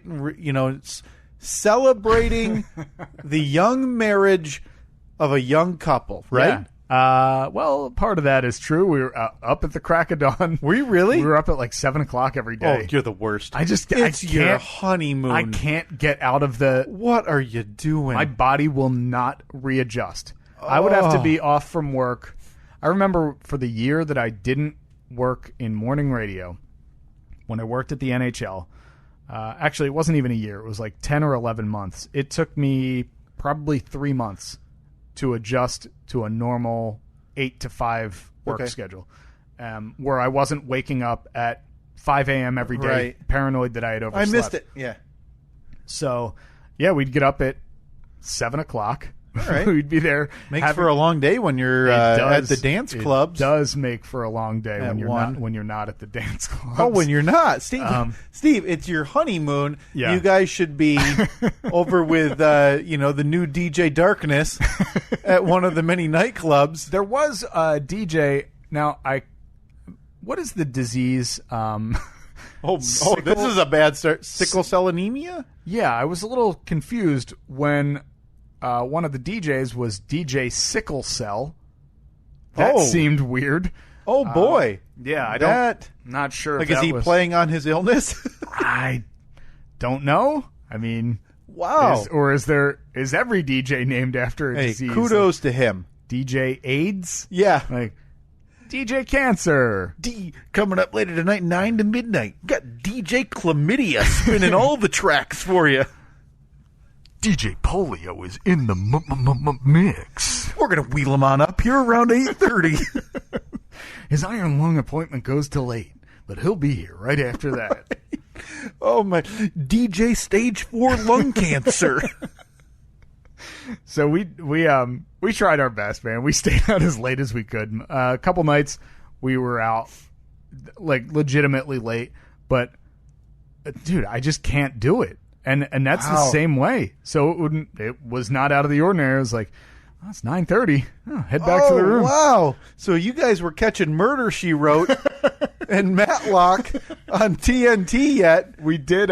We watched the first 48 a couple times. Hey, I love that show. It's a great show. It's a great show. Not honeymoon fodder. No, probably especially not. No. Newly married couple. Going to bed. Tell you what, I just got an email just 21 minutes ago. Oh, Sandals, they want you back, Steve. From Sandals Resorts. They extended the offer. 10%? Just for 12% off. Oh, they're going to keep going. You hold out. You're going to get 15 out of this deal. Now they want us to come back to Sandals Ochi Beach. Now, we loved Sandals Ochi Beach, but we're not sure if we want to just go to the same place again. Right. I mean, you don't want to be that couple that goes every year to the same one like you met. Experience everything. So, okay. I don't know. We might Let me take them up on that You guys offer. are going to be sandal snobs. Yeah. Well, it's sandals. They do it this way. OG Beach was fine, I guess, but it doesn't have the amenities. But we want to do newly married couple. Yeah. You know, you're on your honeymoon, everything that comes with it. You guys are in bed at 9:30. You know, Steve, you probably put on your finest silk boxers. Yeah. Annette's putting on something nice. You lay down and you put on the First 48, a show about a murder and detectives investigating it, because Lord knows what's going to get your new beautiful bride in the mood Yeah. is a dead corpse. A very graphic show, too. Yeah. Like, they show a lot. Can you imagine being a family that they have to approach and say, hey, like, we have these camera crews, can we publicize this case of your dead loved one? Oh, by the way, we have footage of you finding out your husband's dead. Can we use it? I always wonder about that. Like, It's nuts. Who agrees to that? I know. Well, we watched for the first time because my brother's a huge fan. My dad, and he's a huge fan. I've heard him reference it, so I kind of felt out of the loop. So this past Saturday, we turned on pretty much right at 9 p.m., Live PD. Oh, I've heard of that show. There Which are commercials for Live PD during the first 48. Yeah. Oh, I'm sure. Which is like Cops, but better because it's happening as you're watching it. But how do they I do? don't know, because you've got to have consent to be on camera. So there It can't is be some. live. So it is live, but there is some delay to the footage coming in because, you know, hey, I can't show this, or hey, I don't consent to my face being shown, or whatever. I don't know what the rules are. It's madness, but it's fascinating. But what if nothing happens? Like, what if they're following officers? Well, that's why they have 6 precincts with, like, multiple officers. So, I mean, they're showing every traffic stop. Even, you know, most of them end with, like, you know, they don't have their license with them, or it's all right, expired. just, like, get okay. get that light fixed. Yeah. But then you get some that make me laugh so hard. Like, there was one that I saw where this guy was driving when he was clearly intoxicated on something, and he said, like, well, you're not supposed to be driving. I'm not driving. I'm traveling. It's a great experience. It's just it's but so I guess I can't fully judge you, although I wasn't on my honeymoon while I was doing Right, this right. with my new bride. But yeah, I spent a Saturday night 3 hours, 9 to midnight Those shows, of man, live PD. those shows get me so hooked. Because I never liked Cops. I was never like a real Cops guy. I was. I mean, to an extent. I think that the novelty of Cops kind of wore off pretty quickly. That's still new, right? Do they still show that Yeah. new every week Yeah, I type think of thing? so. That's crazy. Yeah. Oh, another thing that another very romantic task that I did on my honeymoon, besides watching the first 48. Yeah. Hey, honey, take that. You know, you can go put whatever nightie you bought on or whatever you got from your bachelorette party. I'll flip on the dead corpse, but I'll pause it because I don't want you to miss the gist of the case. Right. Yeah. Well, I also never wanted to pass up a good deal, Kyle. I've been in the market for You're a bargain hunter. for some new garage door openers. So Were you watching an infomercial? No, I wasn't. Okay. So while we were laying by the pool one day, sipping rum punch, Right. I was on directtools.com. Got a great deal on 2 new garage door openers. Hey. They'll be here tomorrow. Hey. I got them for $160 less than they had been advertised for the week before Christmas when I was looking at them, and I got a free Bluetooth speaker. Got them. You took them for Yeah. suckers. Yeah, I feel So- like I definitely took them for suckers. So I placed that order. Probably the only one to ever order garage door openers while Yeah. on my honeymoon In Jamaica. So in Jamaica. to recap, you, Yeah. bride, Yep. pool, bathing suits, Beach, beach, drinks. alcohol, so you're a little buzzing. Yeah. And instead of frolicking in the pool, kissing under one of those grottos, sitting in the hot tub, admiring your bride, you're on directtools.com looking at different garage door openers for when you return to reality. Uh-huh. You really know how to make a woman swoon, Steve. Romance is not dead, apparently. Boy, hard to believe you don't have a child that you brought home with you Yeah, from all that romance. So, yeah, I got some new garage door openers on the way. Pretty excited about that. She must be so happy. That didn't. It kind of made me feel bad. Yeah. No, I get. Well, you know. But it's also not like you were married at 21 or 22 and have never had a drink before. Well, look, man, she's sitting there reading her book by the pool. Right. No, that's what I mean. I'm looking at my phone like, I don't know, just scrolling through. Yeah. Got a good deal on these garage door openers. We need garage door openers. Right. It's like I said, Ian, that's what I mean. It's not like you're 21, 22, married off the boat. You guys are, you're older than that. You're more mature than that to where it's not, hey, let's pound as much booze from 10 a.m. until 2 in the morning. And trust me, there were plenty of people. Like the one day we were in the pool, and they have those swim-up bars, which are great. Mm-hmm. And then they have basically pub-style tables, like high-top pub tables in the pool. So Annette and I are standing at one of the tables just having a drink, and at the table right next to us, there is the party crew of, it seemed, I know a couple of them overhearing the conversation.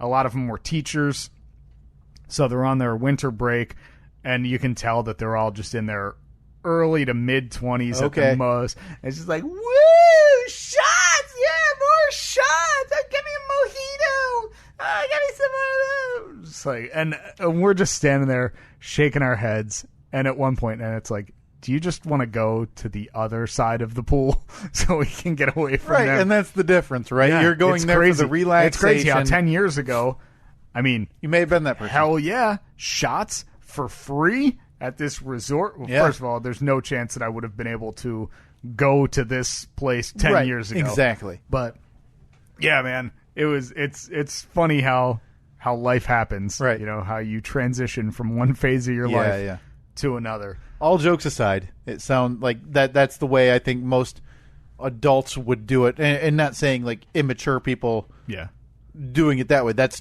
teach their own. It's just there for your taking. I mean, there are plenty of people that are my age that would have gone there and done it 100% differently and been out till 2 in the morning every single day. It's just not us. Sure. It's not how we do it. And we had a blast, and we want to do it again. And we want to try and get, like, a group of people to go. Yeah. Like, we want to do a group trip there. I know that Annette I think she had texted Katie the one day while we were down there saying, like, we got to do this. Like, everyone's got to come down. But we were thinking do that or maybe do, like, a group cruise or something. Right. Yeah, we were talking a little bit about a cruise last night. Just maybe we'll do a podcast cruise. Go out in the middle of the night. Oh, boy. The Steve and Kyle podcast on the open seas. Yeah, I don't know if You're not into... Yeah. I mean, you'd be separated from the sharks by at least like 20, 30 feet. Those... Not a cruise guy, huh? No, I would try a cruise. I would try... Because when we were talking about it last night, I even mentioned I want to do like an Alaskan cruise, would too. Would you do an interior room, though, so you could be as far away from those sharks as possible? No, because I'd probably... I already worry enough about seasickness, which I guess an interior would probably be better, wouldn't it? No. You need to be able to see the horizon. But wouldn't there be less motion in the center of an interior? I don't think so. I was I was on one cruise, and granted, I had the flu while I was on the cruise, which was the worst thing ever. Right. And for the last 3 days, I didn't leave the room. And the last night, we hit a pretty major storm, and I almost fell out of bed. The waves were yeah, it was bad. Because I get pretty bad motion sickness. Yeah, that a cruise worries me a little bit. It's I did Dramamine the first night that we were on because I was feeling just a little bit uneasy. But I mean, it's a big enough boat where you're just cruising, you're not feeling any waves. You have to hit some pretty big waves in order to notice. Okay. So if you're interested in the Steve and Kyle podcast Open Seas Adventure, sure. Maybe tweet at us with hashtag I'm on a boat. Hashtag I'm on a boat. We'll do live tapings every day of the podcast. Every day, huh? We want to get a backlog so we don't have to record for that's a month. Yeah, that's true. That would be fun, though. I would do that. That'd be great. Seriously, you can do that in a heartbeat. You can do cruises for if you want. Like if you do the interior rooms, right? You can do them for $200. Well, and the time of year too, you can get them for so cheap. Yeah. Depending on when you go. So yeah, I'd definitely be interested in doing a cruise. I'd do that. I think this time next year we should do a cruise. I don't want to get off the boat. Yeah, I mean most of them have stops. Yeah, have stops. But no, they dock and you just walk off the boat? Yeah. Oh, okay. I thought you'd get on a smaller boat. No. And no, like when we were in. the one catamaran that we were on went past the port in Ocho Rios. Yeah, no, that's the double boat.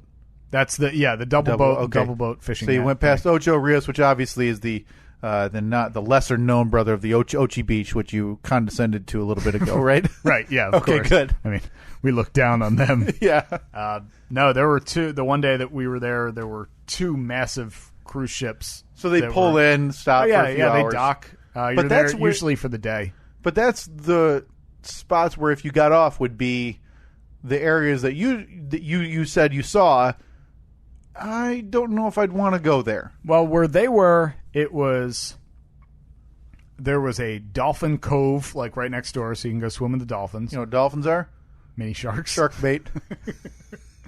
Man, I don't consider myself like an animal rights activist. I don't know. Yeah. Like I think that I think that people that treat animals unfairly are terrible scumbags.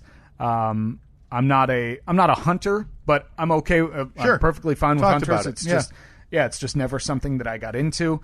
But man, it really affected me seeing dolphins in an enclosure with a bunch of people around them and people blowing whistles, and then they had to jump up and do flips. So they're stuck in this cove? They are in this cove, and it is no bigger than half a football field. And I'm just looking around, and I'm looking out at open waters and thinking, that is where these things should be, and they are trapped in this tiny, 200 by 200 square foot, or 200 by 200 foot enclosure, and it's just every day, all day. Do a flip. Make tricks. Swim make up me to money. Me. Yeah, look like you're smiling when we're taking the picture. And it really made me feel bad. Yeah, that's sad. I had never... I don't think that was something that I was ever really interested in. Yeah. But that was one of the options when we were planning the trip. That was one of the excursions we could have done, swim with the dolphins. And I just kind of looked at it and I was like, I don't really feel like, I don't want to do that. But when we went right past it, I thought, oh, I am so happy that we didn't do that. Yeah, I don't want to be any miserable. I don't want to be any part of this because I would have been the guy asking questions like, so when do they get to leave? Yeah. Oh, they don't. Oh, Yeah, this you is just call them back at night then, or how's this work? This is just their life for forever until they die in captivity. Yeah, that's miserable. And then so they had the main pool where like the main attractions took place, but then they had these little side pools which were no bigger than this room, and you just see these poor dolphins in there swimming around like they like one tail flip and they're at the other side already. Oh man, I mean those things they travel like 100 miles a day. Right, they're right. out in the open water, and they're confined to that. Ugh, made me feel terrible for them. Huh. So don't swim with dolphins. Yeah, that brings the room down. Oh. Yeah. Didn't really mean to do that. But hey, married Steve, right? Honeymoon, Yeah. Jamaica, sandals, Yep. sad animals. Fast five. 1, 2, 3, 4, 5, 5, 4, 3, 2, 1. You want to get into this, or I don't know, it just seemed. I'll have to be able to lift my head up off the floor.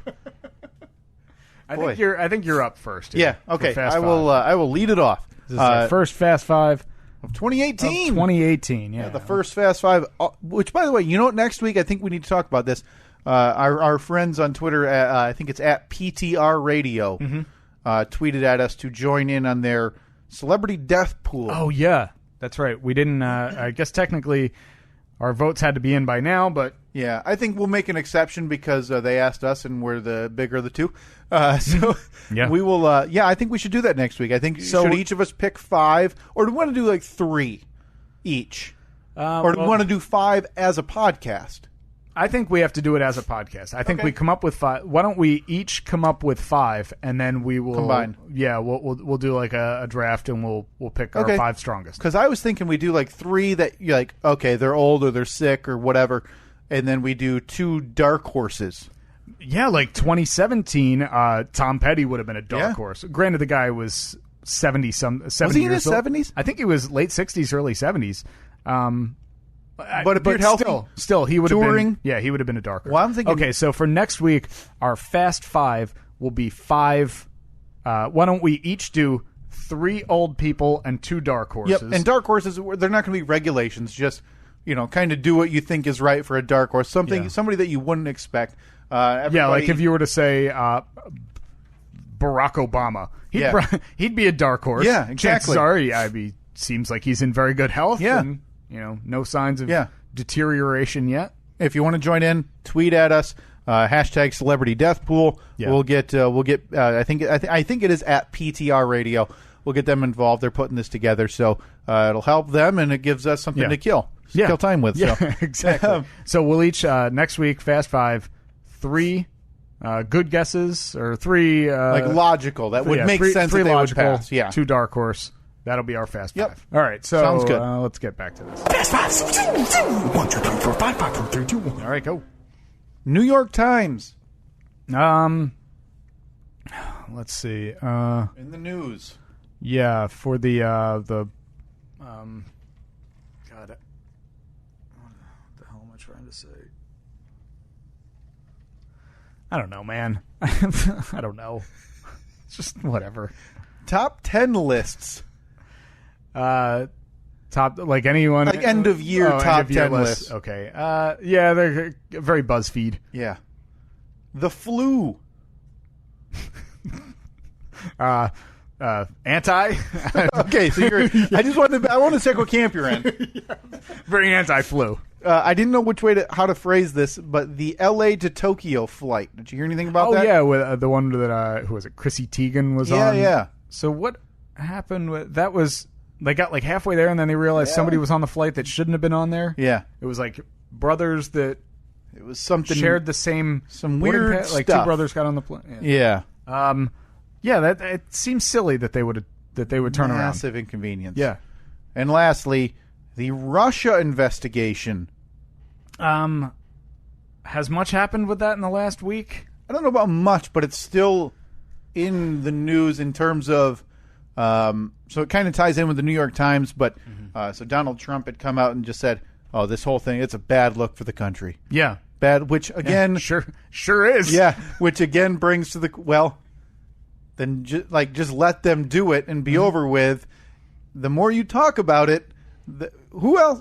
What are the reason to talk about it and reference it in that way if you're not guilty of something? Yeah. And it was weird because he basically sat down for a 30-minute long very impromptu, right? Like, in no way planned interview with the Times. What was that at Mar-a-Lago or something? At his golf resort, Mar-a-Lago, and this guy has not covered Trump. Was there, introduced himself, and then Trump called him over to a table and gave him an impromptu 30-minute interview, which is like unprecedented. Yeah, but the problem became it was published, and this is why New York Times is on the list, so we can cover this as well. It was covered as just a transcript. It was published as kind of this long, rambling rant of Trump, and there were never follow-ups asked. There was nothing questioned or said, hey, that's a lie, or hey, that's incorrect. It was published as this is just what happened. Yeah, no pushback. So it was a really bad look for the New York Times, who's also received heat for their in this town of Trump voters, they still believe yada yada. They're kind of running afoul of people who look to them as the paper of record. Right, yeah. Yeah, very weird. The whole situation is just really weird. Like, yeah, it's like they don't want to lose access. I don't know. It's inexplicable to me why they published it that way. It's a bad look. Yeah. Bad look. The LA to Tokyo flight you mentioned somehow got halfway over the ocean. They realized one of the passengers on board. How long of a flight is that, by the way? It's got to be like 12 hours. Yeah, I would think so. And one of the passengers on board was found out to be in the wrong plane, still going to Tokyo. But it was two, it was a guy and his brother. Somehow both got onto the plane using the same boarding pass or something. Yeah, I think you're right. Yeah. Unless I'm getting another story confused with it. I thought it was all the same story. Still going to Tokyo, but because he was on the wrong flight somehow, which, again, missteps by everybody to even allow that to happen. So they, instead of just going there and then sending the plane back with him on it, turn the or entire going thing there around. and like keeping him there until they can figure out what's Yeah. going on and then send him back or whatever. Nope. Turned the entire plane around of people to Los Angeles to figure it out or take him off the plane, and then send that exact same plane back to Tokyo. So in my mind, Oh, they got it's a 12-hour flight, yeah. take off. They're halfway there. So 6 over, hours over in. the Pacific, and then they decided, oops, this guy's not supposed to be on here. Turned it around, landed, Another 6 hours. pulled up to the same gate, opened the door. That guy walked off, Right. closed the door, back out, and just took Turned right around. off. Like, is it?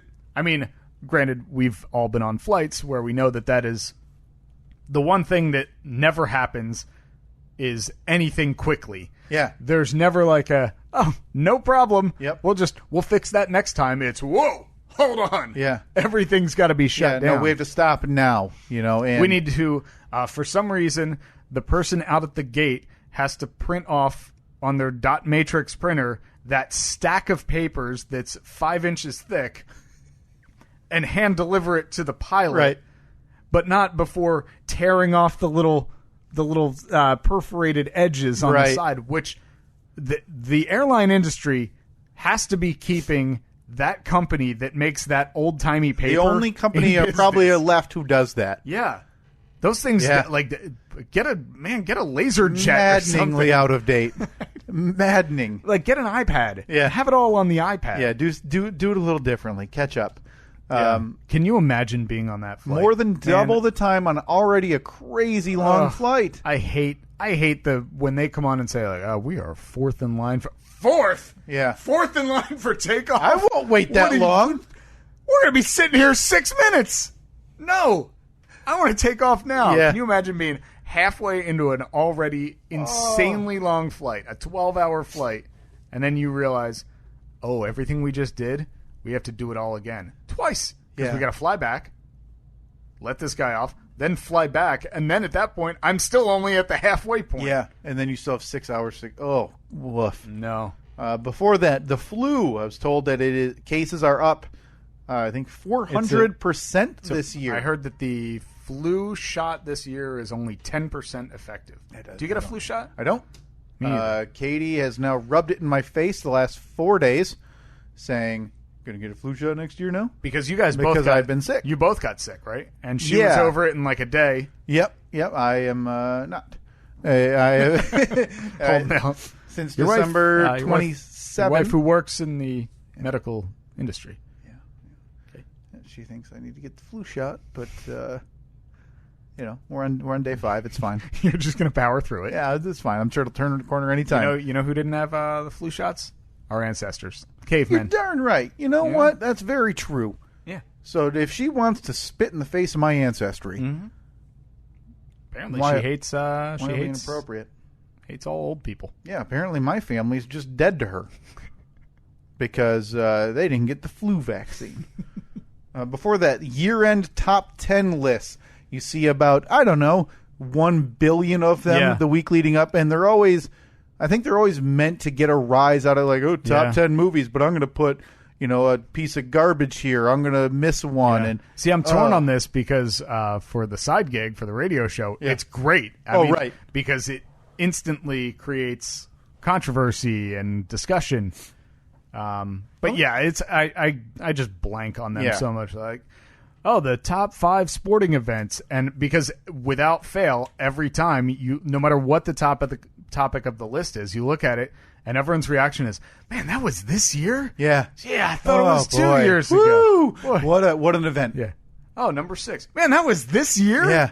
Jeez, I thought it was 5 years ago. The other ones I like are the aggregate ones. So if it like YouTube, the most watched YouTube videos this year, like that to me is fascinating because, well, a couple of reasons. One, it makes me sad.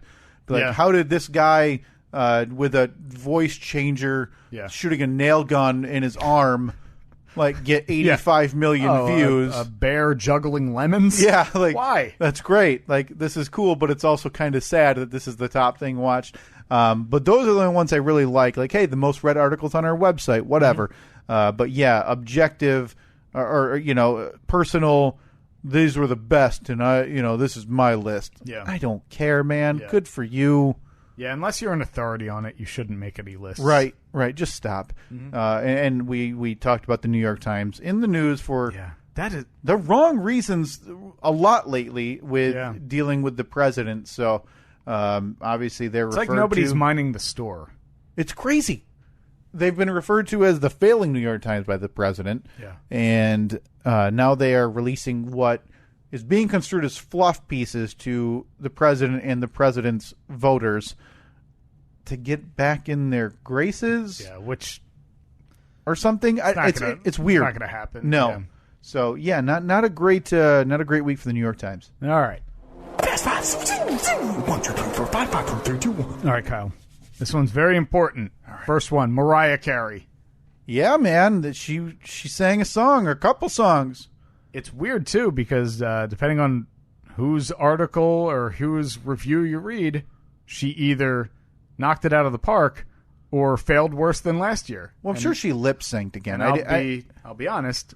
We didn't watch 1 second of it. No, I noticed her on the screen. Yeah, I glanced over at one point, and I think you said like, "Oh, it's Mariah. It's her big comeback. Yeah, redemption." Yay. And then we went back to our game. Yeah, I don't get the idea to what. We'll come back to it. Yeah. Sorry. All right. Next, starting 1 hour ago, the NHL Winter Classic, the outdoor game. We'll come back to it. They ruined it. Oh, really? Okay, I'll be interested to find out how.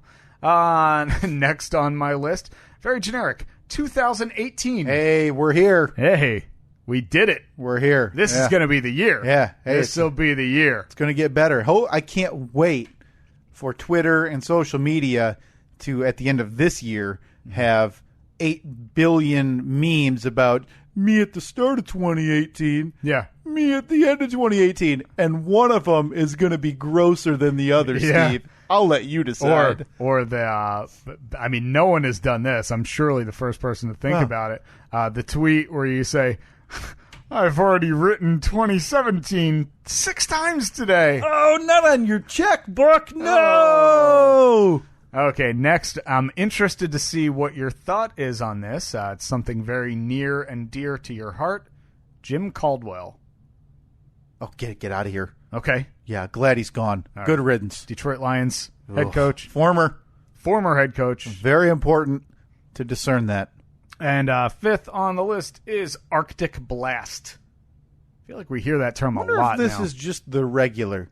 Like, is this just the way we live now? I don't know, man. In the negative, it was -1 at 8 a.m. this morning. Well, it was -10 the day after you got home. When we were driving home from Chicago the other night, it was -11. Yeah, the locale we're in set a record 2 days in a row with lows of that day at -10 and -11.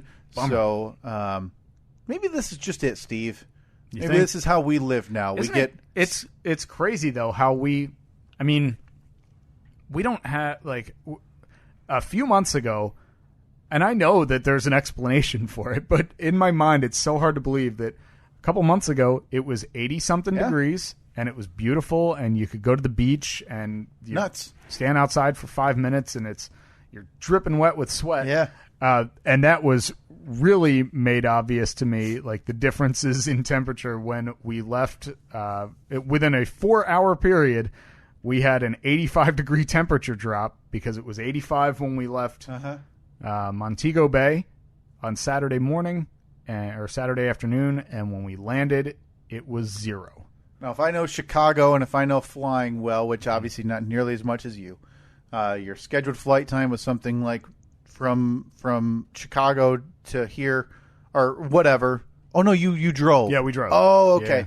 Yeah. Then I apologize because I'm sure there would have been a 1 to 3 hour delay for de-icing that they apparently never ever remember in winter flights. Somehow we're still de-icing. Yeah. I had one in the Maybe winter. pad that in there a little bit. Yeah, adjust your flight times a little bit because it happens all the time. Like, well, the plane's not de-iced. Half hour late, 40 minutes late. Oh, then you're going to miss your connection. Then, now, what I don't understand is they de-ice, obviously. Now, how exactly does that work? They spray the stuff on the plane. Yeah. Do they just wait? And then Because there must be a certain time frame that de-icing is good for. Right. Or, like, is that only an issue when you're taking off? Right. Because, like, we flew from where we took off from, it was 85 degrees. So obviously they're not going to de-ice us. Yeah. But we're flying into the ice. Into a blizzard. Yeah. So the whole time I'm thinking, like, are we okay? Yeah. Are we going to be good? Because there's nothing, like, it's pretty cold out there. I'm flying in 17 days. Mm-hmm. There's nothing I want to do less. Hate it. I don't even... Oh, Arctic Blast, of course. So, yeah, that seems to be the popular terminology for it these days. Going back, Jim Caldwell.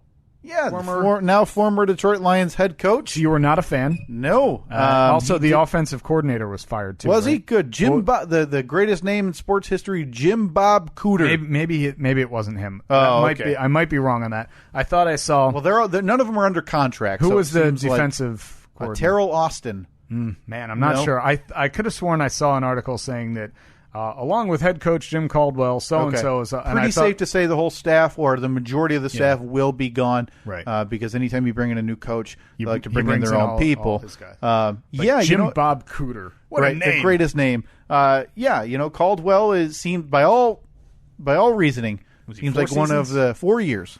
Seems like one of the greatest men around. Everybody talks about his leadership and how they look up to him. Very, very marginal as a football coach. Okay. Well, he's out. 2018. Oh, man, we're here. We're going to make a dent, Steve. This is going to be the year that things change. Yeah. It's all... S gets real. It's all... Do you make resolutions? Nope. No, because then it's just more disappointing when I break them. Yeah. I tell myself every year I need to be healthier and I need to do whatever, but... I did one year, maybe 5 years ago, I made a resolution to not eat fast food for the whole year. I did it. Nice. Yeah. I made it an entire year without fast food, and then it was like January 1st of the next year. Back at it, man. I'm like, well, I got to go to McDonald's for breakfast. Yeah. Burger King for lunch and Arby's for dinner. Yeah. No, I mean, last year we did the whole 30, which we talked about extensively, that... I think I'd rather die. So eat like bark. Yeah, it's just the worst. Just the worst. So no, I don't. I should, but like I said, it's just more disappointing when you break it. Yeah, I never really think about it. A lot of times I'll come up with something like 2 or 3 weeks into the year. Yeah, but yeah, I mean it's always I'm getting back to the gym this year, and I'm gonna get in good shape again. Yep. Because I was on a tear last year. Yeah. I'm going every day for like 3 months. Wayne Dreamboat. Yeah, Wayne Dreamboat. And all I could think about while I was sitting on the beach for the last week, like looking down at my gut, thinking, "You almost had it, man. Yeah, you could have stuck with Wayne. You could have just I got sick one time." And never went back. It killed it. Well, Wayne left too, right? Or Wayne went MIA. That's the rumor. Oh man. Yeah, WD was he hit the bricks. All right, NHL Winter Classic. Puck was dropped about an hour ago. Yeah. New York Rangers and Buffalo Sabres at Citi Field, the home of the Mets.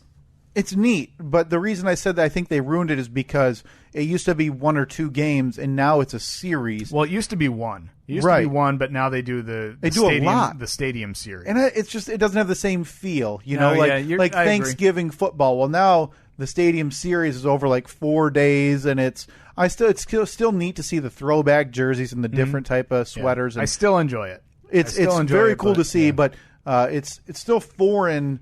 I think it was last year, 2 years ago, when they pushed Los Angeles, and they're just spending millions of dollars to keep the rink cooled outside. I get the idea, but I mean, I understand why the NHL is doing it because no one watches hockey. No one in this country cares about hockey. So make it an event. Yeah, exactly. That's going to get people talking about it. So they see the success of it for the first time. So they figure, okay, well, it worked one time. Let's do it. Yeah. Let's stretch it out, like you said, over a couple of days. Bunch of different stadiums. We're going to get national TV, or it's going to be on NBC. Sure. So people are going to see it. No one's doing anything on New Year's Day.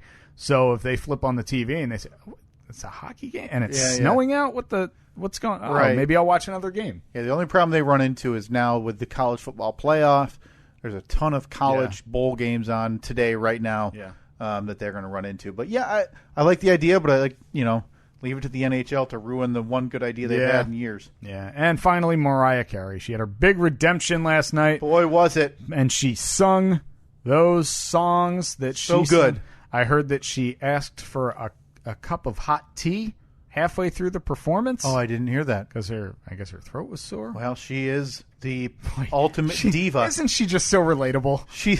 If there's one person in Hollywood and celebrity that I think she'd be like, just go have a beer with. Yeah. Go have a drink with. You think about going to your local dive bar, pulling up a stool with like a rip in the pad. Yeah, give Mariah a call. Having a beer out of a tap that's about 6 degrees too warm. Yep. I think Mariah Carey's sitting next to me. Sitting right there. In one of her, designer gowns that she probably wears to get the mail after getting a 45-minute... She doesn't get the mail. That's a good point. After she makes her servant go get the mail, but she's got a designer gown at the door in case there's photographers. Yep. Yeah. Very relatable, that Mariah She is. Carey. She seems like a real sweetheart. 3 marriages now. This one seems nasty with her and Nick Cannon. They don't seem very friendly anymore. No. That's a shame. Maybe he just doesn't know how to relate to the common woman. Yeah. Mariah Carey. That's probably it. That is probably it. And there you have it. The first Fast Five of 2018. And 2018. I've already written 2017. Oh, man. Oh, boy. Yeah. Oh, resolutions. If you think you're the first person to tweet that, don't do it. No. Just think again. No. It's all right. It's all right. It's an accident. It happens. There was a point that someone did originally Yeah. say that for the first time. It's done. Yeah. You're not that person, though. Nope. You missed it. All right. Well, we appreciate you listening. Again, Free Beer and Hot Wings listeners, thank you for if you're still sticking around. StephenKyle.libsyn, LIBSYN.com. You can download, subscribe, review the show on iTunes. The show, that is, not the shoe. In iTunes. Go Google to Play. East Bay if you want to review the shoes. That's true. East Bay. Oh, East Bay. Good website. Good catalog. iTunes, Google Play, TuneIn, Stitcher, Libsyn, StephenKyle.libsyn, LIBSYN.com, as I said earlier. On Twitter, @StephenKyle, Facebook.com/StephenKyle. And Snapchat. Do we still have the Snapchat? It's still there. I haven't opened it in about 2 weeks. Oh, because I actually snapped something last week, and Stephen Kyle Pod was one of the ones that I snapped it. Oh, so it'll be there one day if somebody opens it? Yeah.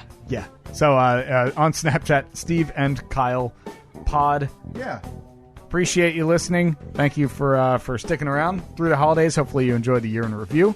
Yeah.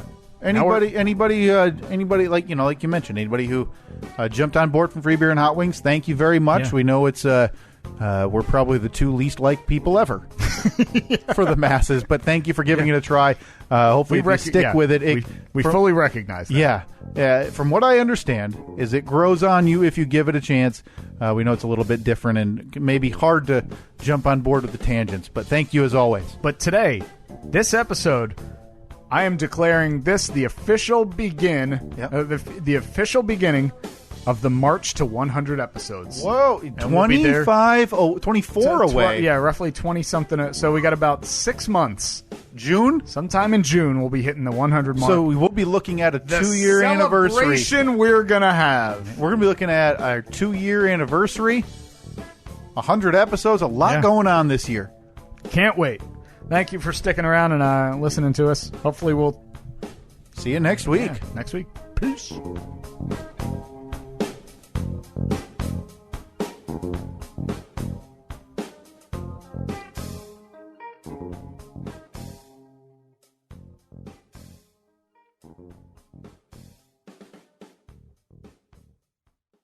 At the UPS Store, we know things can get busy this upcoming holiday. You can count on us to be open and ready to help with any packing and shipping or anything else you might need. Is there anything you can't do? Actually, I don't have a good singing voice. The UPS... Nope. But our certified packing experts can pack and ship just about anything. At least that's good. Your local, the everything you need to be unstoppable store. The UPS Store. Be unstoppable. The UPS Store locations are independently owned. Product services, pricing, and hours may vary. See Center for details. As the weather gets colder, it's a good idea to layer up with scarves, hats, and mittens. Another layer of protection this season is to get your flu and COVID-19 vaccines. You can get both vaccines at the same time. Talk to your healthcare provider or learn more at michigan.gov/COVID-flu-RSV and layer up for some added peace of mind.